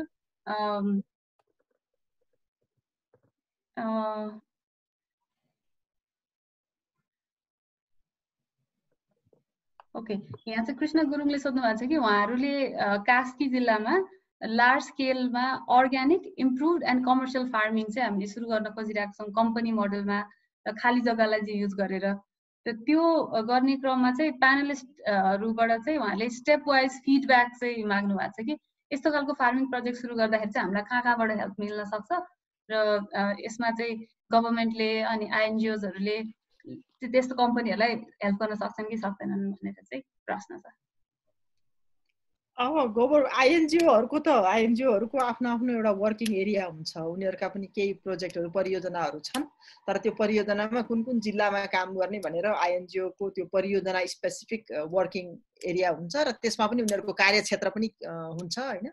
त्यो हिसाबमा त्यो स्पेसिफिक त्यो क्षेत्रमा काम गर्ने आइएनजिओहरूको एग्रिकल्चर सम्बन्धी कार्यक्रम हेरेर उहाँहरूले अप्रोच गर्न सक्नुहुन्छ। नेपाल सरकारको हिसाबमा भन्दाखेरि चाहिँ कमर्सियल फार्मिङको लागि र खेर गएको जग्गामा खेती गर्नको लागि नेपाल सरकारले स्पेशल प्याकेजै ल्याएको छ। त्यो भएर नेपाल सरकारमा चाहिँ दुईटा ठाउँ हो मैले देखेको, एउटा भनेको प्रधानमन्त्री कृषि आधुनिकीकरण कार्यक्रमलाई नै ढोका ढकढकाउने हो, त्यहाँ गएर चाहिँ ढोका ढकढकायो भने हुन्छ।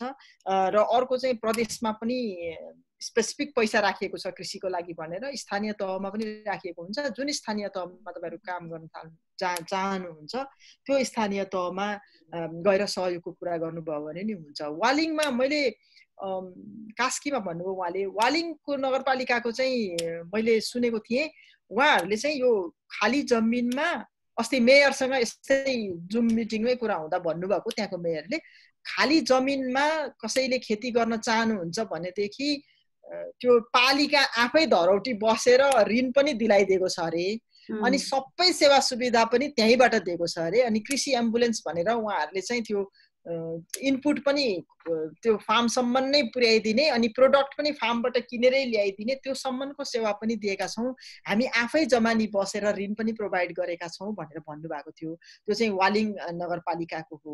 अब त्यस्तै आफ्नो पालिकामा गएर यस्तो खालको काम म गर्न खोज्दैछु, यसमा के छ भने हुन्छ होला। र फेडरल सरकारले थुप्रै अनुदानहरू स्थानीय तहमा पठाएको हुन्छ, त्यो भएर त्यो अनुदानहरू पनि हेरेर एकचोटि अनि कुन अनुदानमा चाहिँ स्थानीय तहले तपाईँहरूलाई फिट गराउन सक्छ त्यो हिसाबले अप्रोच गर्दाखेरि हुन्छ जस्तो लाग्छ। त्यो भएर मैले भने दुईटा, एउटा स्थानीय तह आफ्नै पालिकामा आफ्नै ठाउँमा गएर कुरा गर्नु पर्यो कहाँनिर चाहिँ फिट गर्न सकिन्छ आफ्नो कार्यक्रमलाई र के सहयोग पाउन सकिन्छ।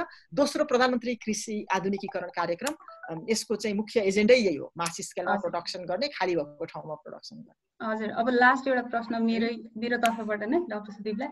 अघि हामीले अब कृषिको केसमा त हाम्रो इन्डिजिनियस नलेजको कुराहरू होइन, सिड सेभिङको कुराहरू, धेरै राम्रो प्र्याक्टिसहरूबाट चाहिँ हामी सस्टेनेबल तरिकाले कृषिलाई लग्न सक्छौँ भन्ने कुरा आइरहेको बेलामा त्यस्तै प्यारलल चाहिँ हाम्रो इन्डिजिनियस प्र्याक्टिसबाट चाहिँ हेल्थमा चाहिँ के ल्याउन सकिन्छ होला गोइङ फरवर्ड, हजुरलाई चाहिँ के लाग्छ? केही स्पेसिफिक इक्जाम्पल्सहरू भनिदिनु न।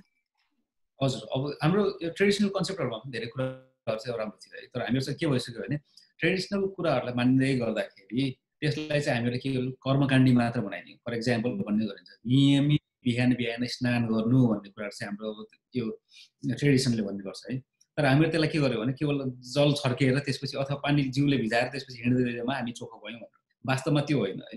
नुहाउनको लागि पनि हामीहरूले साबुनहरू इत्यादि प्रयोग गर्नु पर्यो, राम्रोसँग नुहाउनु पर्यो। साबुनै प्रयोग नगर्ने र प्राकृतिक कुरा केही प्रयोग गर्छु भने ठिकै छ, तर कमसे कम विधि प्रयोग गर्ने भने त्यो चाहिँ विज्ञान सम्मत पनि हुन्छ, हाम्रो ट्रेडिसनल सम्मत पनि हुन्छ।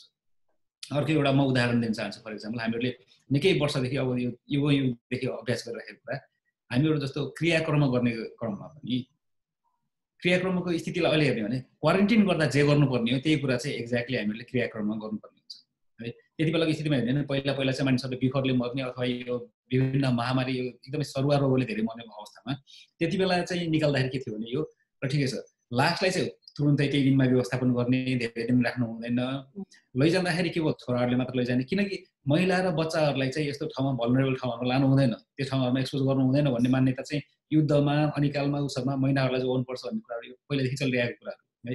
जाने फर्केर आए पछाडि व्यक्तिहरूले रौँ समेत खौरिने गरी सबै सफा भएर एकदमै राम्रोसँग स्नान गरेर छुट्टै कुनामा बस्ने, आफै पकाउने खाने, अरू कोहीसँग केही पनि नगर्ने 12-13 दिन औसत रूपमा हेर्ने हो भने 5 दिनमा चाहिँ रोग लागेको छ भन्ने सिम्पटम देखिन्छ भाइरल रोगहरूको विषयमा म्याक्सिमम पनि 12 दिनसम्ममा चाहिँ लगभग 79% व्यक्तिहरूमा कुनै पनि भाइरल रोगको चाहिँ अब त्यो असर देखिन्छ संक्रमक रोग हो भने हो त्यसरी हेर्दाखेरि चाहिँ यो एक किसिमले हेर्यो भने ओहो क्वारेन्टाइन गर्ने त्यो भन्दा भरपर्दो उपाय चाहिँ राम्रो केही पनि छैन तर हामीहरूले चाहिँ के बनाइदियौँ भने त्यसलाई चाहिँ त्यसपछि यसलाई त हामीहरूले अब यो कर्मकाण्डी बनाइदियौँ ल ठिकै छ जसो जसो अब यो गरेर अब पुरा गर्दिन पायो भने चाहिँ यो विधि पुऱ्याइदिने हो भन्ने किसिमले हामीले चाहिँ यसलाई चाहिँ के भन्यो भने यो आफ्नो लागि गरे होइन कि मरेर गइसकेको आत्माको लागि हो भन्ने किसिमको कुराहरू गर्छ त्यसले गर्दाखेरि त्यसमा न वैज्ञानिक धरातल बाँकी रह्यो है न त गर्ने मान्छेहरूले अब त्यसलाई चाहिँ अनि त्यो बुझेर नै गर्न पाए आखिरमा चाहिँ हुन के गइदियो भने मानिसहरूले कि त धर्मकै रूपमा मात्र हेरे कि त होइन यस्ता काम किन गर्ने यो बेकारमा ग्रिफ गर्नलाई किन 13 दिनसम्म पुरेर बस्नुपर्छ भन्ने किसिमका कुराहरू पनि हुनु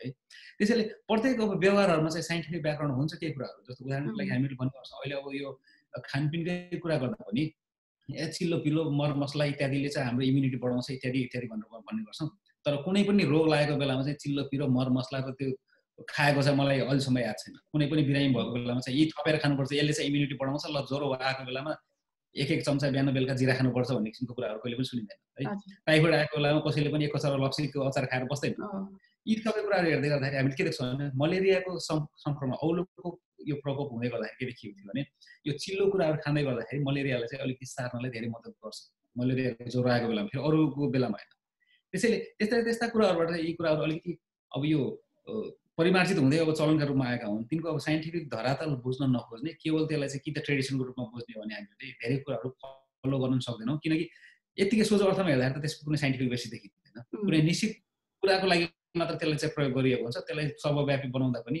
त्यही परिधिभित्र गरेर गर्ने भने त्यो साइन्टिफिक हुन जान्छ तर प्रत्येक कुरामा अब एउटै फर्मुला लगाउन खोज्ने हो भने त्यसले चाहिँ काम गर्दैन त्यसैले यी कुराहरूले चाहिँ हामीले बुझ्न अत्यन्तै जरुरी छ जस्तो लाग्छ मलाई तर पनि हाम्रो साइन्टिफिक बेसिसलाई बुझेर अनि त्यो प्र्याक्टिसहरूलाई कन्टिन्यू गर्नु पर्यो नि त हजुर एकदमै यो साइन्टिफिक बेसिस प्राय सबै कुराहरूको केही सीमित कुरामा मात्र यो अवधारणा चाहिँ लागू हुन सक्छ तर त्यस्ताहरूलाई चाहिँ बुझ्नुपर्छ अब आजको सेसनको चाहिँ हामी एकदम एन्डमा पनि आइसकेको छौँ हाम्रो 4 मिनट चाहिँ हामी एक्स्ट्रा पनि गइसक्यौँ र अब एकदम एन्डमा चाहिँ हाम्रो धेरै साथीहरू आज लाइभमा सुनेर बसिराख्नु भएको छ दुवै एकदमै इम्पोर्टेन्ट इस्यु छ आजको दिनमा अगाडि बढ्दाखेरि कृषिमा कसरी चाहिँ आत्मनिर्भर बन्ने होइन कृषिलाई कसरी अगाडि बढाउने सस्टेनेबली अनि हेल्थ त अब एकदमै हेल्थको पनि कन्सर्न ठुलो छ सबै हेरेर बसेको साथीहरूलाई चाहिँ हजुरको एकदमै लास्टमा छोटो मेसेज चाहिँ आधा मिनटमा चाहिँ हजुर दुवैजनाको एकदमै छोटो कन्क्लुडिङ मेसेज चाहिँ भनिदिनुहोस् न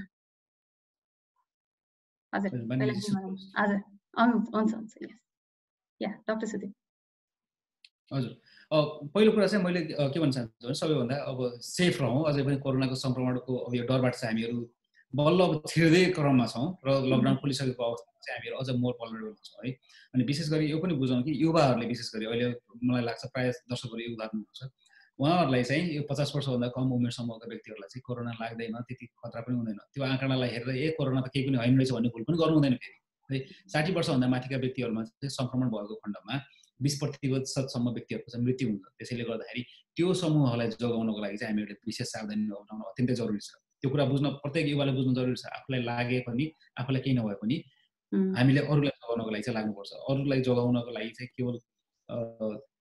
केवल अरू काम गरेर पनि हुँदैन कि संक्रमणबाट जोगिएर त्यो संक्रमण पास नहोस् भन्नु पनि सबैभन्दा मुख्य कुरो हो है पहिलो कुरो चाहिँ अनि दोस्रो कुरामा पनि अलिकति अब यो हामीहरूले चाहिँ स्थानीय सबै जनताहरूले चाहिँ एउटा कुरा के झक्झगाउन चाहन्छु भने अघि म्याडमले पनि कुरा निकाल्नु भएको थियो स्थानीय तहको कुराहरू स्थानीय सरकार बनाइसक्दाखेरि हामीहरूले स्थानीय तहबाट गर्न सक्ने कुराहरू धेरै छन् धेरै कुराहरू हामीहरू चाहिँ अझै पनि कहाँ छ सरकार भन्ने किसिमको प्रश्न सोधिरहेका छौँ हाम्रो सरकार प्रत्येक वडामा छ प्रत्येक अब यो पालिकामा छ त्यहाँको सरकारलाई हामीहरू झकझकाएर हामीहरू चाहिँ अब एक्टिभ लिन सक्ने भने धेरै कुराहरू गर्न सक्छौँ जस्तो उदाहरणको लागि हेल्थकै कुरा गर्दाखेरि हामीहरूकोमा अब प्रत्येक स्थानीय तहमा एउटा यो अब के अरे यो पब्लिक हेल्थ अफिसर अथवा पब्लिक हेल्थको अफिस छैन त्यस्तो हुन आवश्यक छ है अनि कतिपय केसहरूमा चाहिँ स्थानीय पालिकाहरूले चाहिँ आफूहरूसँग रिसोर्सेस छैन भनेर बस्ने होइन कि सँगै जोडिएका पालिकाहरूसँग मिलेर त्यो रिसोर्सेस कसरी सेयर गर्ने उदाहरणको लागि तीनटै पालिकामा चाहिँ स्वास्थ्य चौकी छ भने एकजना डाक्टरलाई करारमा ल्याएर एउटाले 40,000 खर्च गरे महिनाको अर्कोले 40,000 अर्कोले 40,000 खर्च गरेर भने नजिकका पालिकाहरूले चाहिँ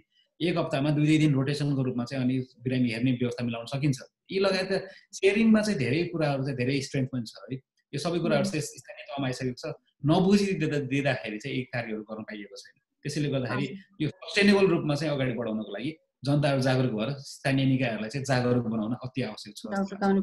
हजुर, अब म्यामको लास्ट हैन म त एकदमै धेरै धन्यवाद सिलसिलाजी, कनेक्ट गर्नुभयो, आफ्नो मनका कुराहरू भन्न पाइयो। दुईटा मात्रै मेसेज बुलेटमा। एउटा के भने फुड सबैभन्दा महत्त्वपूर्ण हो मान्छे बाँच्नको लागि हैन, बाँच्न पनि हेल्दी लाइफको लागि फुड नभइकन हुँदैन। कोरोनाले जति मार्छ त्योभन्दा धेरै चाहिँ खाना नपाएर मर्छ मान्छे, र अहिले सडकमा निस्किरहेको पनि खाद्य सुरक्षाकै अभावको कारणले कोरोनाको त्रासलाई पछाडि छोडेर मान्छे सडकमा आउन थालिसकेको छ भने चाहिँ food is very very important. अब यो फुड प्रोड्युसरलाई चाहिँ सम्मान गरौँ, एउटा मेरो मेसेज चाहिँ है। जसले फुड प्रोडक्सन गर्छ, जसले उत्पादन गर्छ खानेकुराको, त्यो उत्पादन गर्ने कृषकलाई चाहिँ हामीले सम्मान गरौँ र यसलाई सम्मानजनक मर्यादित पेसा बनाऊ भन्ने मेरो एउटा अनुरोध। र अर्को, हामी किनेर खाने मान्छे जसले चाहिँ उत्पादनहरू किनेर खान्छ, त्यसले चाहिँ सकेसम्म 2 पैसा महँगै भए पनि मेरो किसानको, मेरो देशको किसान, मेरो देशको अन्नदाताले यसमा चाहिँ मेहनत गरेको छ भन्ने सोचेर 2 पैसा महँगै भए पनि आयातित खानेकुरा भन्दा नेपालमा उत्पादित खानेकुरा किनिदिउँ। यसले गर्दा किसानलाई बचाउँछ, किसान बचे भने हामी बच्छौँ। त्यो भएर चाहिँ यो दुईटा चाहिँ हाम्रो व्यवहारमा लागू गरौँ। सबै नेपालीले त्यसो गऱ्यौँ भने हाम्रो किसानहरूको आर्थिक अवस्था राम्रो हुन्छ र कृषि पनि दह्रो हुन्छ भन्ने मलाई लाग्छ। सकेसम्म यति गरौँ भनेर भन्छु। हामीलाई आज यहाँ कनेक्ट गर्नुभयो सिलसिलाजी, यसको लागि थुप्रै धन्यवाद पनि। हजुर दुवैजनाले आफ्नो एकदम प्रेसियस टाइम दिएर, डाक्टर सुदीप झन् एकदमै बिहान उहाँको राम्रोसँग स्केड्युल नै नमिल्दाखेरि पनि यत्रो एफर्ट दिएर आइदिनु भयो र धेरै कुरामा हाम्रो क्वेरिजहरू पनि एन्सर गरिदिनु भयो। त्यसको लागि दुवैजनालाई एकदमै धेरै धेरै धन्यवाद दिन चाहन्छु हामी सबैजनाको तर्फबाट।